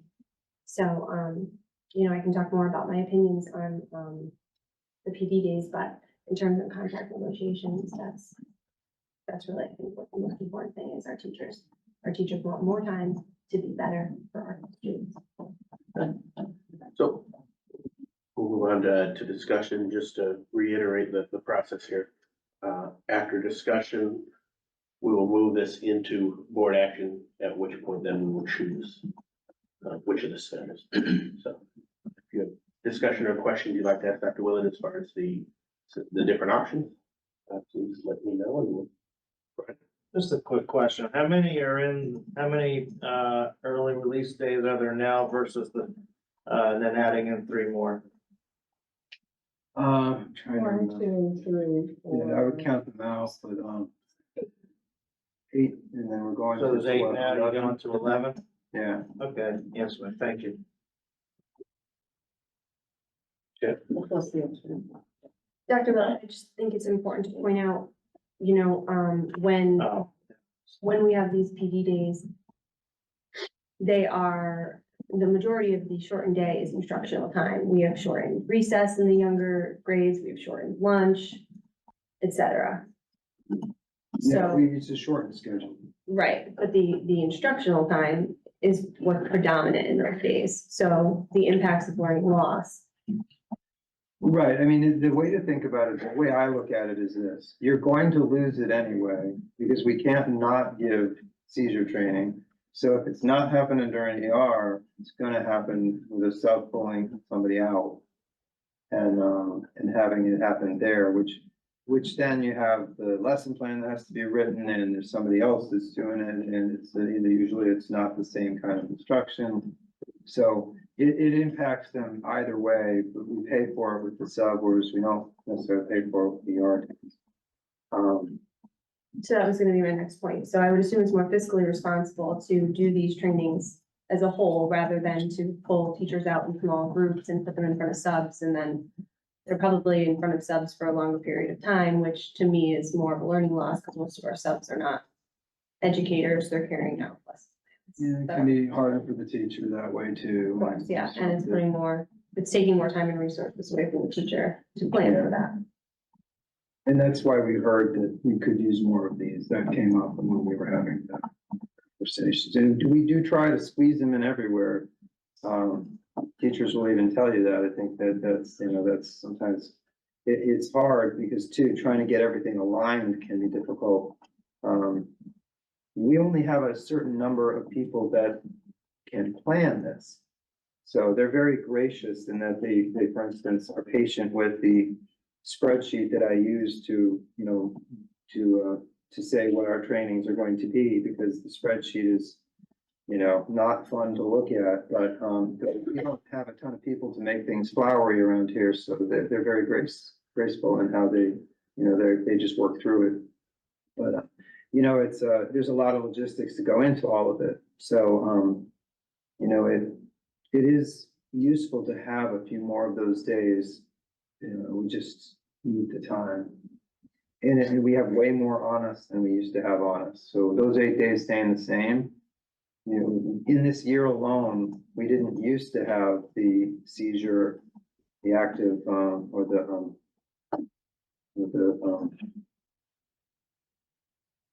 sorry, I'm blanking on the one, but you know, the predator training. Active shooter training. And well, that, yeah, active shooter, we would be doing in addition to those, but, and then diversity. You know, these are things that, just came up very recently in the last few months, and in the middle of a cycle, we have to figure out how to make it happen. It's not easy. And there's more and more of them, not less. And additional training needed for, the paras as well. And the 18 hours, which is not a small thing, if you think about it, that's huge. That's huge. That's huge from a financial impact. That's also huge from just trying to create quality. And they're graceful too, because this came and kind of hit us and we're trying to do what we can with it. And the parents have been very graceful about it. You know, that's a lot of hours when you think about developing meaningful training for that type of, you know, that period of time. And then finding out where you're gonna put it, not easy. And these are all, again, a few years ago, we had 8, we have 8 now, roughly, and we have so many more things we have to try to squeeze into that time. It's not effective currently. And, teachers don't have enough time. We could give teachers more time for certain things they need, so. And to add to that, that's also something we heard in negotiations, which is the paras, they really wanted more training as well. And They took it teacher-driven very seriously. PD, we have more time for teacher-driven PD, where teachers actually can play a much greater role in it too. Is that, you know, they're not doing active shooter per se, they're more participatory in receiving that presentation. But there's more opportunities to have teachers work collaboratively on PD that they find beneficial, you know, for their own practice, which is important. And that right now, because we have to do so many mandatory things, we're not able to give the teachers and other staff the opportunity to have that, which would really be some of the most meaningful stuff we could do with them. And then my last question is about the start date. I'm toggling between the two versions. What is staff preference generally in a situation like this? After Labor Day.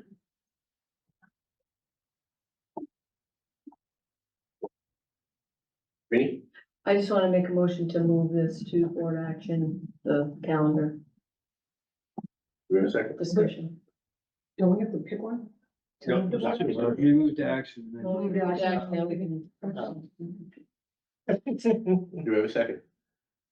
Second. Discussion.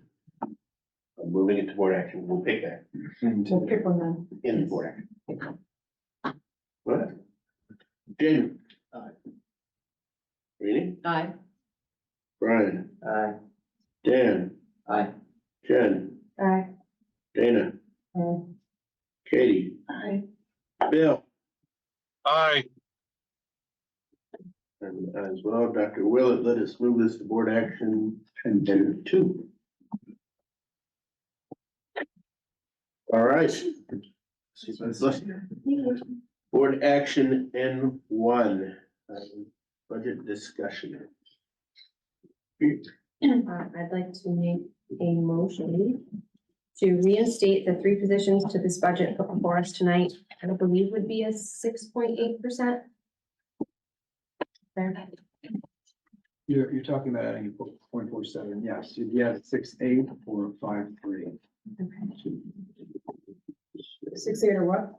If you're adding those, you roughly, and again, I'd have to go back and look at this, but it's about 0.47 addition, so you're looking at about a 6.8 roughly rounding, and then, if you know, 4.84 would go up to about a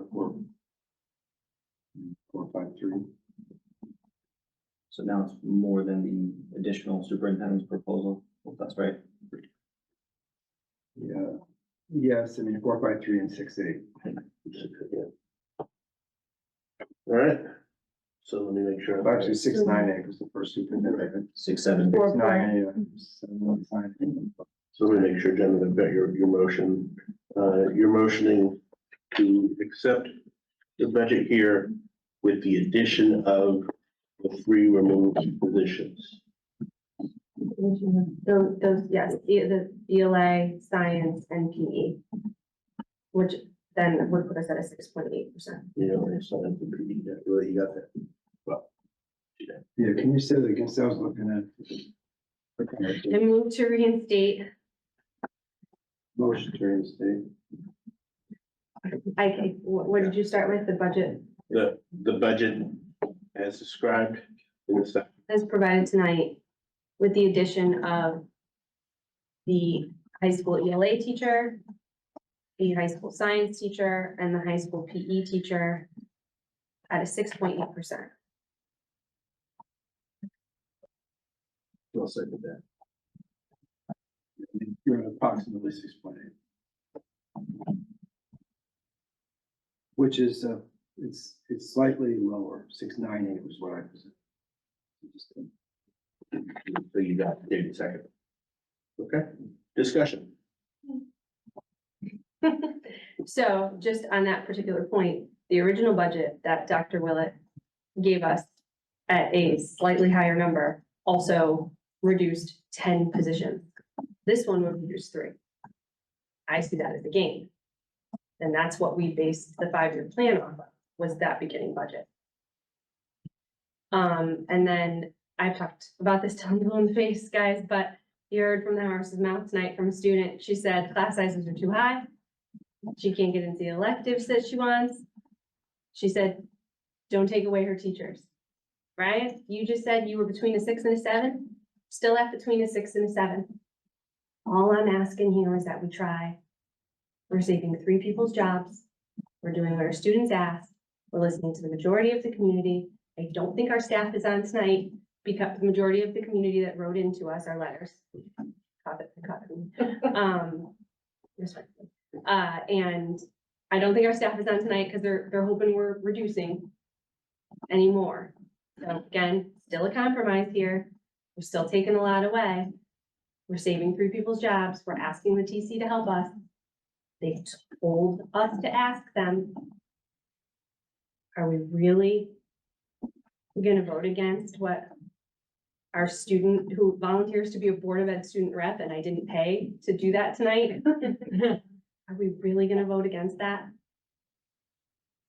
For 0.47%? I guess that's where I'll end my discussion / begging. Dan? Yeah, the only thing I'd add is like, I think the only reason that I continue to look at historical numbers is just because funds seem to be extremely fungible. Just last year, our question was answered, and I'm trying to not misquote Dr. Willett's answer here, but for fiscal year 24, there was 9 individuals that were gonna lose their jobs, or 9 positions that were gonna lose their jobs. And then we eliminated 1 teacher. So it's very interesting and it's confusing at best to realize an actual number of folks that are gonna lose their job.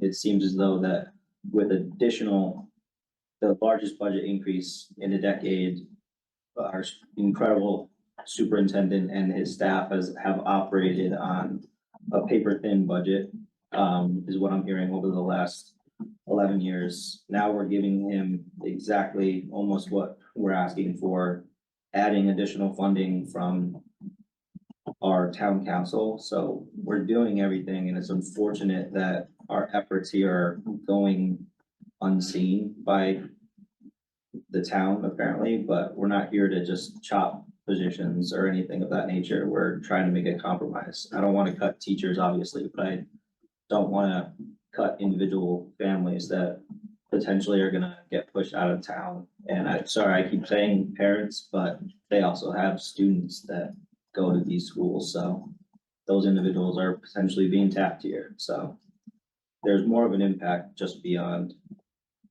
a couple teacher positions that it seems like if we're gonna cut 9 or 10, whatever the number was last year, 1 actually lost their job. We should be doing a lot more work to refocus the FFC committee and things like that to do the hard work ourselves and reallocate funds to keep those jobs, not just add it to a budget and add to people's already really hard budgets in this competitive or the landscape that we're currently in with the financial condition of everything. But I was just, and I know people want to push back, that's fine, but just trying to read from the 2024 reductions as a result from Dr. Willett answering our questions, so that's it. I understand what you're saying about not wanting to push people up, but I know that my parents and a lot of other parents moved to Tolland because of the school system. It's what makes Tolland great. It's what is really like the driving force for people to move to Tolland. And so it just seems kind of counterintuitive to take something away from our school when it's what people move here for. That responds really quick. Did you want to respond? I'm not gonna pull it up in front of me, but we lost more than that last year, so I'm not sure what you're looking at, but it's probably semantics at this point, but from what I remember, we lost a custodian, we lost a THS TMS math coach, we lost a business teacher. Those were all actual people that were in those jobs, maybe not, I think part of the custodian. And then we lost the program at the high school for the childcare, and we lost the teacher who went along with it. The And programs, rope like and the the para. programs, rope, like for instance, the program rope disappeared, right? So the sixth grade program for culture time for the kids was gone.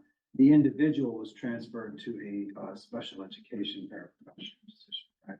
So the program no longer existed for sixth graders to participate in, but the individual was transferred to an opening that existed. That's the difference in what we're talking. So we lost a. So you're right that the business teacher was a elimination of a person, that there was no, there were program impacts and the person lost the job too. Yeah. A lot of the other ones for that year, because of retirements and because of things like this kinds of resignation retirements, people would go into them.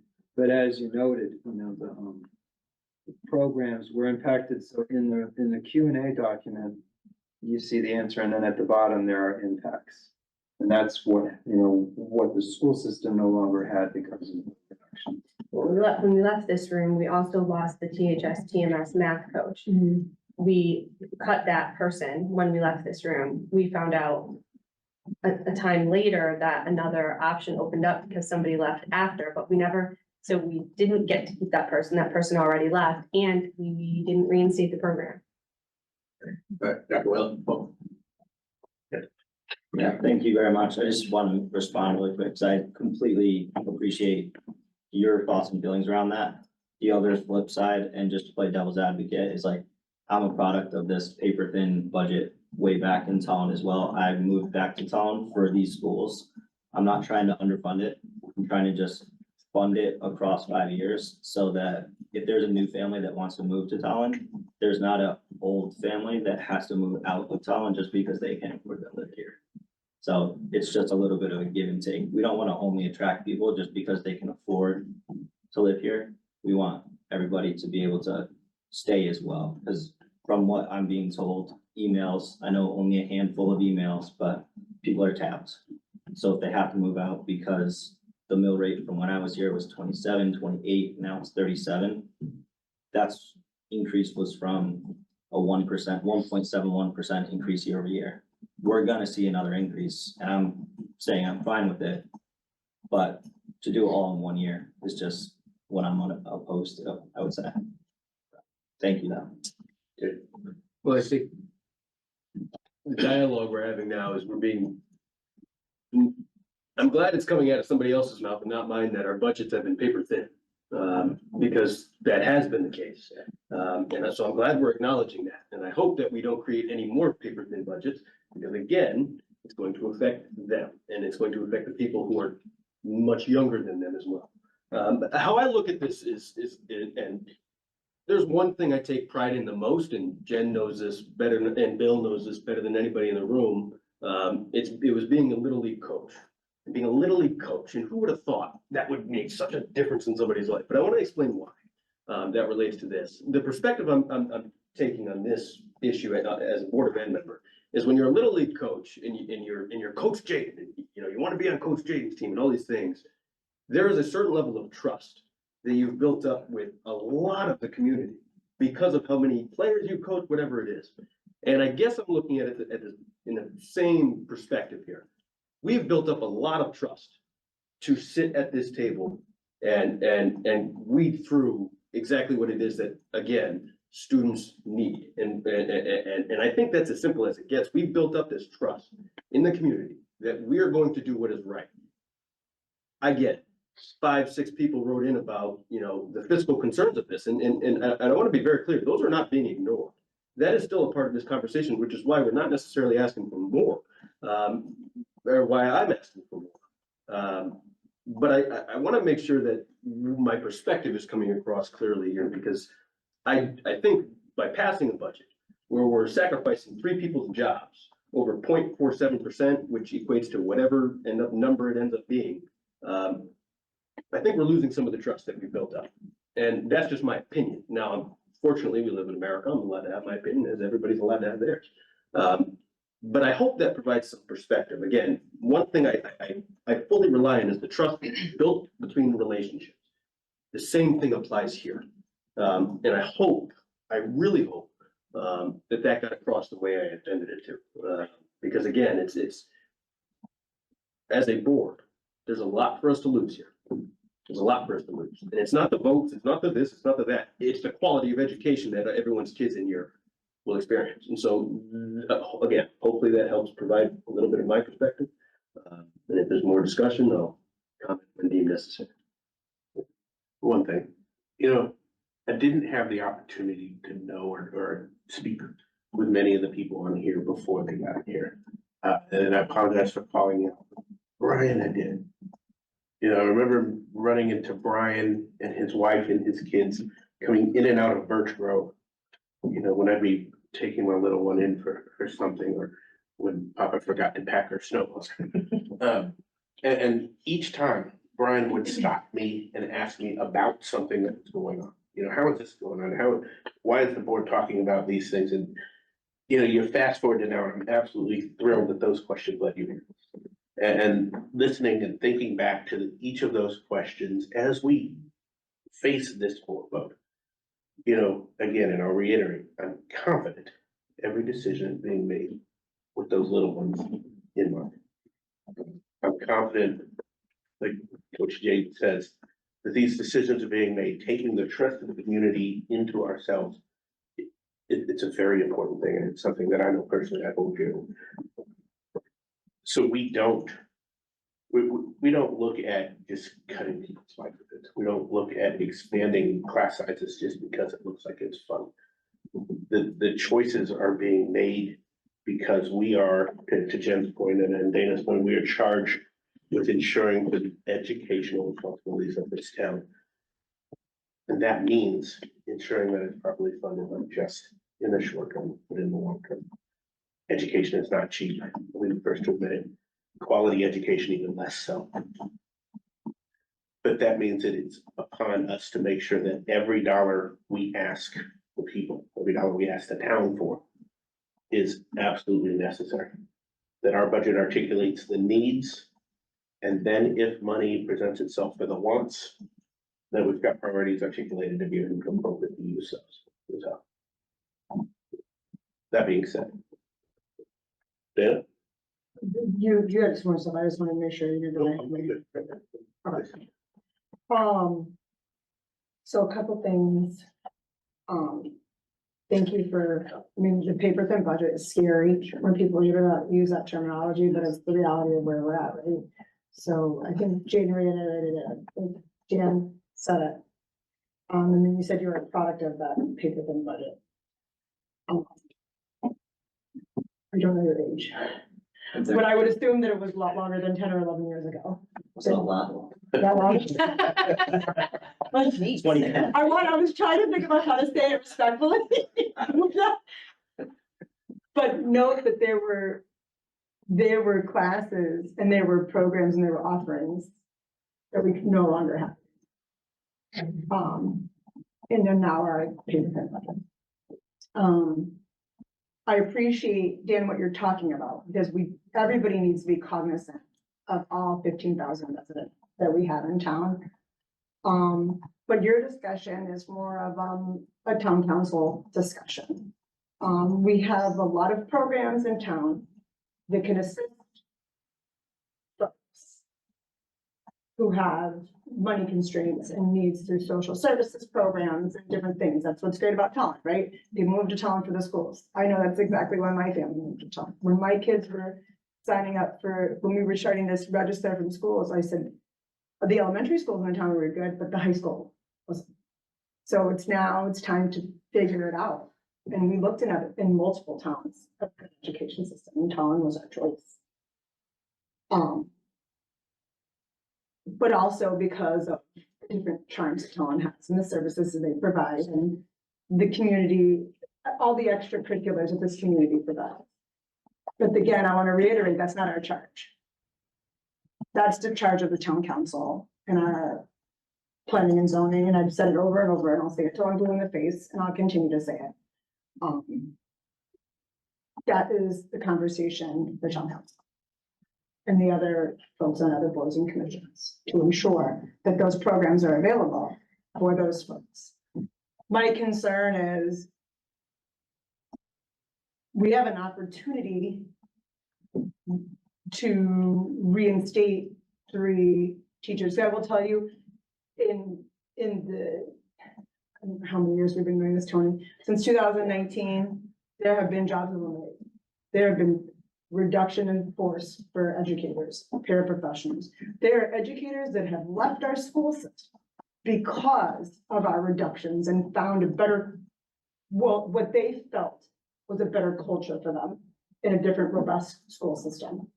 We need to be cognizant of that, because not only are we talking about people's livelihoods in a capacity in the town, we're talking about people's livelihoods for the staff at Tolland Public Schools. They are not just numbers as well. That's their livelihood, which is also a morale conversation. Because we can't be talking about students and staff. We can't be talking about them like they're numbers. And I believe someone had said, you can't just move them around like pieces, chess pieces, right? You can't just move them around like chess pieces. They're people that are educating our youngest and our future. Just be cognizant of that. We definitely need to think about that. So again, I feel like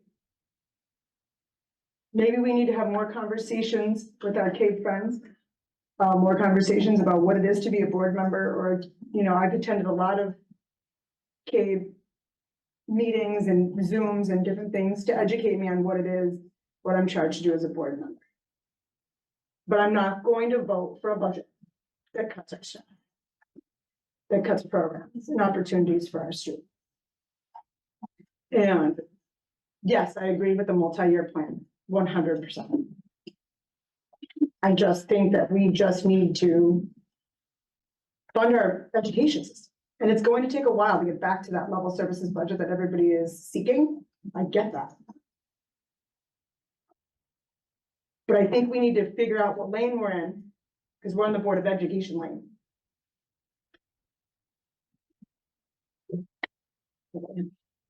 Bill, I just want to check with you, make sure you've had a chance to speak if you'd like to. I appreciate it, Tony. I'm trying to be cognizant that I'm not a distraction with technology. I agree with a lot of what's been said. What I continue to fall back on is that we cannot make up 10 or 11 years of paper thin budgets in 1 year. And we have to put forth as responsible of a budget as we can without kicking more of the can down the road, so that it puts us in continued holes. I love our 5-year plan.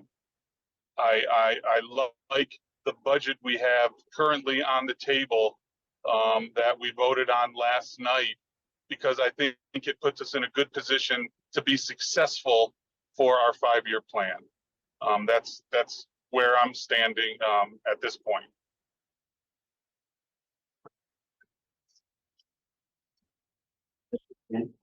Yeah, I kind of want to just tag on to what Bill said. I agree. I think we can't make up all these past years in one year, and Dan has said that. If we adopt this budget, it is essentially, last year's budget was 3%, so it's essentially more than two times what we approved for last year. I am confident that we can maintain an excellent school system with the 4.84 that we talked about and agreed upon last night. I do understand that there may be programs in town, and probably are programs in town, that can help people who live here that have challenges with taxes, but it doesn't help people who want to move here and can't afford to come in when things come on the market because they can't afford the taxes. Not initially. And, you know, again, I can't completely just do a budget in a vacuum without considering more than just one thing. I'm really aware of what my job is on the Board of Ed, very clear on that. And it is to support the staff and the students and give them the best education we can based on need and based on what we can do. So that's. Okay. I thought it was 6% last year that was passed, and then it was all. I'm just going up the book here, it says 3%. 2023, 2024, 3%. That was what it was adopted, I believe, by the town rather than what was passed by the Board of Education. We passed the 6%. Right, but it's still more than double what was passed last year. Not arguing that. Okay, Arguing. sorry, I was just Okay. going with that. Right.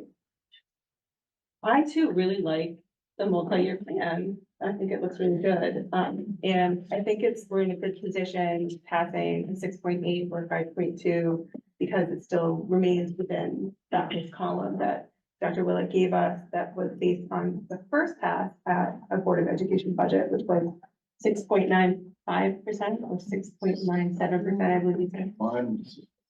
Right, 6.98%, sorry, lowball that, I guess. I think that this still providing the 3 additional bodies in the high school allows us to maintain a better equipped school. That's all. It's a better education, it's more people. Our kids will thrive with more teachers to guide them. And so a negligible amount of money to keep them in the building, I think is important. Yeah, I was just going back. I was just gonna add to the one comment, as we were looking back to years past when I was in school, but there was, many years ago. Like, we talk a ton about all these programs that we're cutting and things of that nature, but there was I had to do so much research over the last 3 months to try to keep up with all of the acronyms of business classes, of DECA, of other programs that have been added since we've had this budget. So like, we're not only ripping everything out of the town, like there are things being added, but I'm not sure what opportunities I had that other students did, but I'm learning a lot of new things. So it would have been great if there was a business acumen and engineering program, things like that, but we're not only detracting from the school. It was kind of what I wanted to make your guy across, so. Good.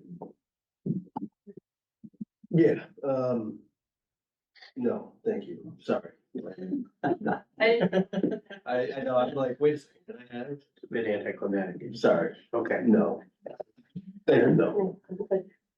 Well, there's a lot of you saying that you like the multi-year plan, but the multi-year plan was based on a higher number than we're asking you to do. So if you love that multi-year plan, that was at a higher number than what we're saying at a 6.8, and the 6.8 saves 7 positions where that was cutting 10. So I don't understand that. I also don't understand why we keep talking about tax increase when we keep saying that the town council leadership told us that there were several avenues to explore without going to a tax increase. They committed to nothing, but there's several avenues to explore. There is a large surplus. So again, you talk about, we can't do that because there's recurring, but you like the 5-year plan and it shows where we're going to be, so therefore the recurring is in there. And it's less, what we're asking is less than that initial number. I don't understand why we're having such a problem with this, guys. So, and again, between a 6 and a 7, we're still between a 6 and a 7. We're not taking people's jobs away, and we're listening to the only 2 students that we had in the room. We had a third, so we'd be listening to that one too. This is just an ask to go to the town council. No, the numbers aren't mathing for me here. One point of clarification.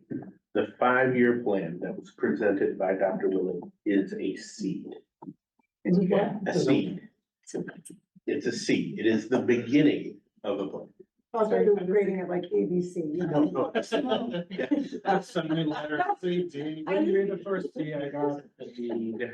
I'm like, wait a minute, where are we going? But we talked about the 5-year plan, like it's been fleshed out, like well, it's not. I just want to be clear about that. The plan and the commitment that we're making is that it will enter our committees. The committees will work hard. We'll create it, we'll implement it, we'll articulate it, we will make it happen. But I don't want it to sound like it's a finished product at this moment.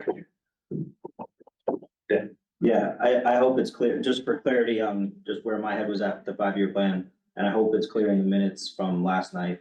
What I was talking about was one option had a 4.56, because when I was rationalizing a 5-year plan in my head, if you just look at the percentage increases that were being asked for year 1, year 2, all the way to year 5, 5-year average 4.16. So instead of just doing a massive increase in year 1, what I was asking is just do, like, why not do 4.16 in year 1, which is obviously lower than the 4.5 that we discussed yesterday, but I was already on board with that. And that's for 4.8 at this point with the additional. So like we're 8, whatever it is at this point, but my rationalization of that was to try and ease into this increase that's being asked for. Just instead of just massively increasing it in 1 year, just try and add a little relief on households that can't withstand it. It's hard to look at it in a vacuum, but sorry to keep coming back to that, but I feel like I can't not. All right. So we have a motion on the table. For those that may have forgotten, just to reiterate, it is essentially the budget as described in the document brought today, adding back the 3 positions, ELI, science, and physical education. Repeat that again. It is the budget as articulated in the document that Dr. Willie brought, and adding back 3 positions, the ELA, the science, and the physical education. At a 6.8. Approximately. Right. Let's do that. It's 8. I'm sorry to interject. I just, Go ahead. so on this other list, there's also social studies and a K through K2 teacher and But a the paraeducator. The motion on the table does not include that. Okay. So let's vote. Right. Jaden? What are we, I'm sorry, we're voting on the proposed, the motion. A motion on the table. This That's plus the plus 3 the- teachers. Yeah. Which I propose it would be. You want me to just read that real quick? Yes, please. Basically, it's a motion to pass the Board of Education budget as presented on February 14th with the addition of the high school ELA, high school science, and high school PE teacher. And basically, you're adding that to that. The only reason is to save those 3 positions, to be very clear here. And, you know, as policy said, every vote has the right to have your reason. So, Rainey, Nay. Brian, No. Dan, Nay. Jen, Aye. Dana, Aye. Katie, Aye. Bill, Nay. no, nay. I'll open the floor for a motion. I would like to make a motion to accept the 4.84 budget as presented by Dr. Willett in our book today that we discussed yesterday. Second. May I just, Discussion? yep. I don't, we've got to call it the same. That's the 4.84 is with the assumption of the town. council. Correct, so it would be 6.35. Yeah, let's just keep it in the same. I would yeah. just, what I would say is, Multiple. Yeah. Hold on. He's making a call now. Will, go ahead. motion to accept the Board of Education budget as presented on February 14th would be the one you currently have. That's right. Yes, You could just. that's what I said. Lisa, you got the second? Discussion. Do you have one you want to answer? Yeah, you're voting on a 6.3 versus a 6.8. I just want to be clear. We're voting on this. Yeah, Okay. that's my discussion. You're voting on a 6.3 versus a 6.8, and you ignored the students and the staff and 58 community members and the town council leadership and me. Other discussion? Good. Just to be more specific, what exact percentage was it one more time? 4.84 with the But UIS offset. the addition of what we just talked about. 6.35. It was 0.47 or whatever it was, 0.47. 0.47. 4.7 would be the prior motion. That, right, that number, 0.47. I'm just hopping off of what Jen just said. That's what we're deliberating for right now. 3 people, 3 human beings. 0.47. I almost can't believe we're at this position, but at the same time, yes, I can. That's all I have. No, you're first, go ahead. No, I'm not sure you're gonna talk. Okay. Yeah. Oh, okay. I can't get behind a budget that's cutting people, actual live humans, and putting them out of the life. So. I just want to say that we did agree last night, we did add some back to the original 4.56. There was, movement on, I think both sides to put some positions back to be supported. So I just want to point that out. Bill, did you make a noise?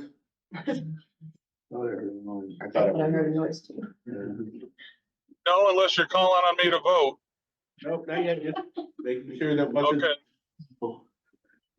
I just would reiterate that this is not what we were charged to do. I continue to be puzzled by backing into the process this way. I look forward to having basically the exact same conversation next year.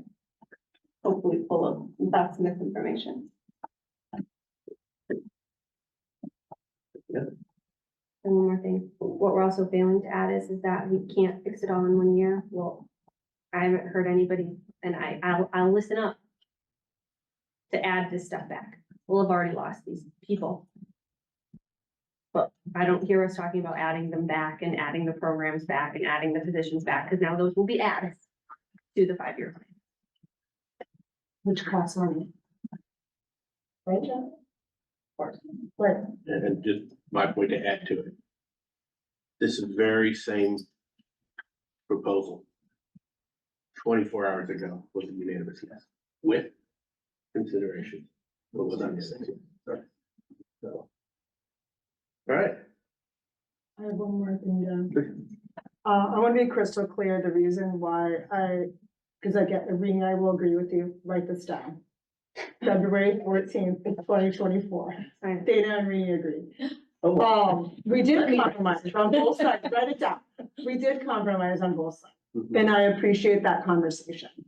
Where my compromise ends is cutting these 3 people, for 0.47. I think that I've listened to the community members in my campaigning. I was lucky enough to not have to run this last time because that's brutal, but I did go door knocking this time with people. I went door knocking 2 years prior and 2 years prior to that. And the same thing continues to be that conversation about our education system and how to fund it. And that we're doing more with less. We're asking our educators to do more with less. We're, again, it's what we're charged to do is to support our education system. And by no means do any of the things that were presented to us from the 4 and change to the 9 and change. By no means does any of those get close to making up 11 years. So none of us were ever, at least I was never asking for all in one. Yeah, I mean, that's not, let's, can't do that. So the reason why I agreed, because I wanted to give our superintendent, instead of him going in the wind and not knowing what to do, is to give him a charge of a guideline of a direction to provide us something tonight. Not because I was okay with this. I was compromising and stating, let's give our superintendent a guide of where to bring us to the conversation tonight. With the hopes of a robust conversation tonight, with more compromise and more opportunities to hear from our community members, because that was not afforded the last couple of meetings that we had for the budget, to give our community members the opportunity to speak in person or online. So I want to be crystal clear that that's why I voted yes, so our superintendent has a directive. Okay. So. I just have to address it because you've stated it a couple times. The unanimous vote last night. You gave us an entirely new scenario last night with cuts and things on it that we had not previously seen before. I asked several times last night if we could talk about those things in more detail, that we should be discussing what every single one of these cuts meant to the students. And instead we just moved to vote. So to be able to process that, to be able to figure out in my head as I went to bed last night, who's in these positions, where are we actually losing people? What happened with the paraeducator question that Dana answered? You were asking us to digest entirely new information in a meeting. We voted to move it forward with the best that we could. My intention was never to take away positions.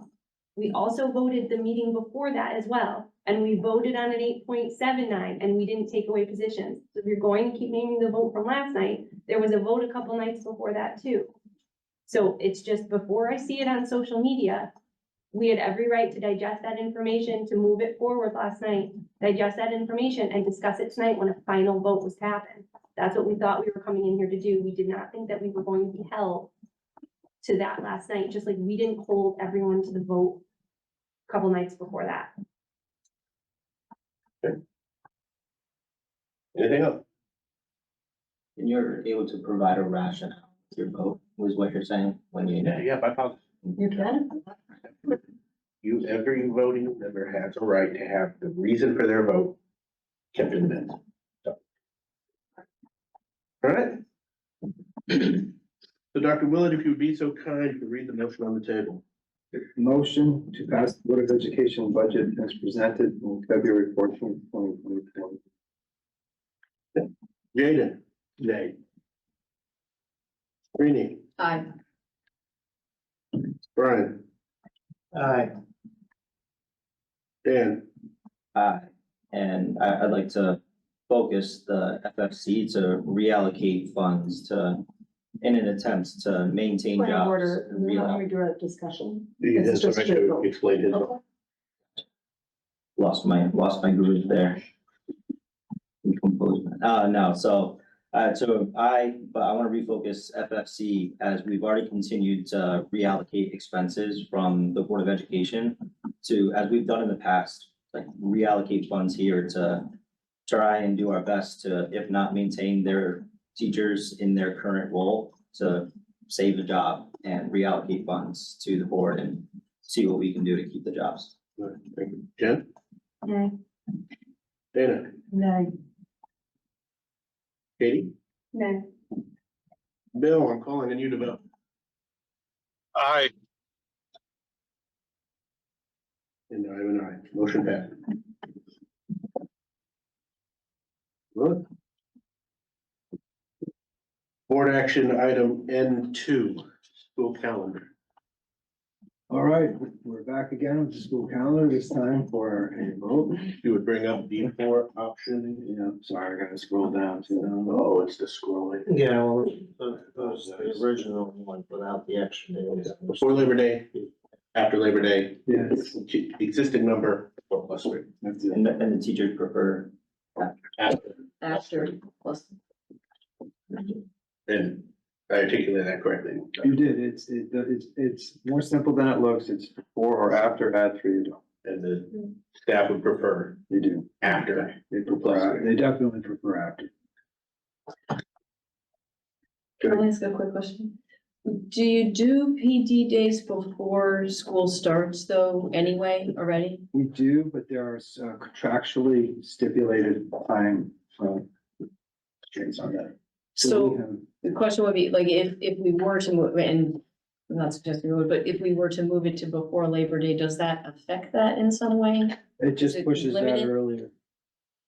Yeah, just they start earlier, So which they is have to probably why they. cut into their summer a little bit more. Gotcha. Okay, do I have a motion? Or do we need this scrolling? I am sorry, scrolling. We have a motion. I can make a motion. I make a motion to accept the school calendar with the starting date after Labor Day. And, you know, it pains me to say at the 3 PD days. I'll second. The way I understand the motion and the second is after Labor Day with the additional PD days. Version 2 too. Yeah. Whatever, yes, whatever number. Is that a version 1? Yeah, it's version 1, Yeah. 1 plus 3 PD. 1 plus 3. After Wait a the, second. yeah. I'm sorry. Version 1 starts after Labor Day. Discussion. We're talking about version 1, not version 2. Correct, the motion on the table. That's is what I just said. version 1 plus 3 Right. days. And somebody said 2. After Labor Day plus 2. Okay. Discussion. Jaden? I find it very disturbing that now we're listening to staff. I just wanted to throw that out there. Ready? I have been pretty vocal about not having these half days, and I'm not thrilled with it. However, I've been listening to Dr. Willett, and it sounds to me like it's more of a state mandate thing that is driving it, and then I'm just upset that we're, again, talking about, you know, funding the schools and all of that, and then we're saying, oh, but hey, take some more days off. That's where I find it an ironic sort of situation. But with that said, and in trying to understand what is being passed down from the state and what we have to do, I am feeling like I need to go with that. Did you? Okay. Thank you, Amy. I understand your point, and I've heard your past discussions on it, so I appreciate you listening at that point. I just want to correct one thing. We're talking about funding the schools. The staff is not losing time. The staff is going to be there for their full day, and they're getting the training that they asked for. No, I was not suggesting, I was suggesting that students are losing No, time. funding What is troubling to me. Yes, understand. And personally, I like the early release. Because I recognize that I've seen the information coming out of the state legislature, I've seen what they're talking about now. And I know what Dr. Willett is articulating there, that the PD is not going to stop, it's going to increase even more in the next couple of years. I appreciate the attempts to find creative ways of doing that without having to flood the school with substitutes that, while they do amazing job, I don't want to take that away, are not the same as having our staff in there. For the children's perspective, at least for my daughter, you know, she gets home a couple hours earlier, doesn't have snack, doesn't have recess, but still has her classes and her number corners and all the things that really are touching. So while I don't have a strong opinion on the before or after Labor Day, I do believe that adding the 3 professional days makes a difference. Any other discussion? Dana? I think it's important, I mean, I think we're all saying the same thing, it's important that we have these PD days. Actually, I like what Manchester does, I think they do every Wednesday.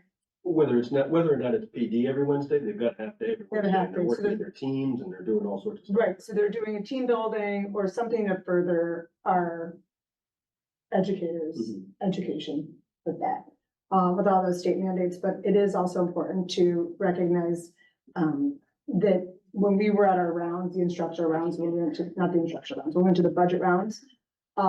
Every educator in there and administrator talked about the desire for those, that extra PD and that need to catch up on, not just the state mandate, but whatever, like the foundations programs as that progresses through the year, whatever programs as they progress through the year. So I think it's important. And I'm appreciative that we're talking about this to have those days because, it's important to our educators too. And then instruction time for our students, it's minimal loss because you cut out the recess and the lunch and that kind of stuff. So, like it's one of those things that it's a win. I just want to make sure that Easter's on spring break week. Messes everybody up. Other comment? Dr. Wood, I just had one clarification, just to make sure that, I'm certain it's something you've already thought about, but just to help my mind. I know contractually, as you were saying, there's a certain number of days before school that we're allowed to start, a certain number. But we're also bound by thou shalt start no earlier than this, and you can't last any later than. Right. If we go with the option that looks like that's currently on the table, what kind of risk does that put us as far as either of those hard stops? We should still be okay. I mean, we're still looking at an end date, here of June 16th. We would have to have so many snow. I mean, Do that. we'd have to have a lot. And if we ever did start having a lot, you could do some not generally desirable things, but you have options of shortening other breaks. So for instance, if you were really in a tough spot because we had a terrible, terrible winter, you could shorten the April break so that it didn't, potentially push you to the end of the year. But you'd have to have, 10, 11 days of snow to push this past the state's requirement plus, so. Okay, and can you? Or other anomalies. Fair point. Can you help me understand as well why Wednesdays were chosen as opposed to Friday? Well, when you have a Friday, sometimes, absenteeism go up. So they can, Sometimes absenteeism go up. on Friday. Students or staff? Well, and it's traditionally the younger grades that you told us before, because it's traditionally. Yeah, the younger. we noticed that Fridays weren't the best idea. Things in general. All right, sorry, we need. Haven't we traditionally started after Labor Day? Or has I it? think many times we have. I think this year we started before, There was a and then desire we had a to start- weird year with COVID. The moving from Birch Grove, we started after. Yeah, I think most people I talk to prefer after. My birthday's September 4th. It was quite often the first day of school. All right, so let's vote then. Jaden? Aye, but again, I want to make the point that I think we're being quite hypocritical now listening to staff for this topic, but not the previous one. So aye.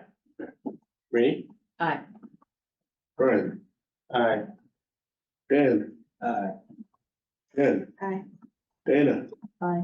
Katie? Aye. Bill? Aye. And I'm aye as well. Motion passes. Dr. Willett, you have a calendar. Thank you. All right. Moving on, public participation, 2-minute time limit. Comments must be limited to items on this agenda. Again, in the room or on the phone, I will attempt to bounce back and forth. If you'd like to speak, please make yourself known.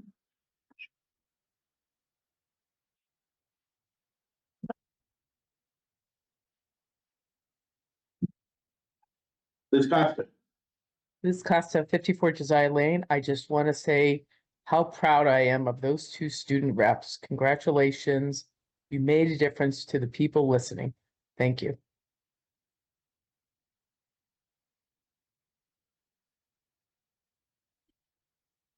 Points of information. Oh, sorry, did I miss one? Oh, thank you. Mary Rose? Yeah, hi, once again, it's Mary Rose DeBerrick, 37 Ryan Road. I would like to echo exactly what Liz just said about our students. They give me hope. I have a student at the high school. I can't wait to tell him about it. And I'm also proud of folks that were fighting for .47 for 3 more people. And it would be nice if we were concerned about the people that live within our community, not for people who want to move here. Thank you very much. Thank you.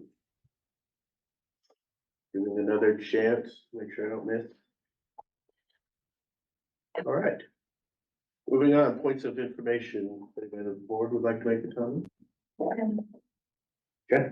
I just also want to thank our student reps, and I think that no matter where we fell tonight, I saw respect on every single one of our faces for you speaking up, and talking about your experiences and being about the most mature high schoolers I've ever met. Don't tell mine. So thank you very much, and I hope that we as a board made you comfortable enough to participate, and I hope you'll continue to participate.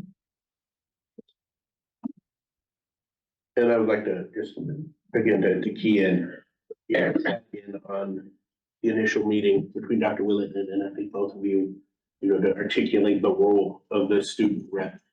And I think both of you tonight really embrace the fact that you are members of this board and your passionate articulation of your thoughts and jumping in the conversation. It is not only appreciated, it's encouraged.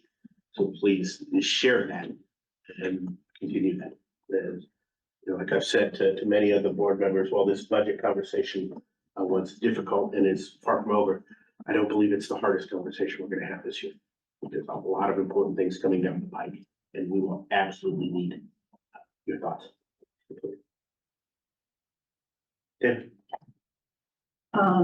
Yeah, ladies, you're phenomenal. You're the bright spot of our meetings for sure. I do appreciate waiting for your reports and catching up what's going on in the high school. But you truly showed a lot of courage and conviction, tonight to speak on something that might not necessarily been something that it's easy to speak, not easy to speak in a room, but when you know everybody's following what you're, like buying what you're selling. But you spoke that you had people that would agree and not agree with what you said. And you stood up and you talked and you spoke from your heart and you spoke for what you need and you need to keep it up. You guys are going places and I just really appreciate you being there for them. All right. That being said, I will either entertain a motion to extend past 10. Motion to or adjourn. Second. Did you get that, Lisa? It felt like it came quick. Oh, filled in register. Jaden, I'm sorry. Any discussion? No. Jaden? Aye. Hey, Rini? Aye, second time in the same day, Dana and I agree. No did. Brian? Aye. Dan? Aye. Jen? Aye. Dana? Aye. Katie? Hi. Bill? Aye. I'm aye as well.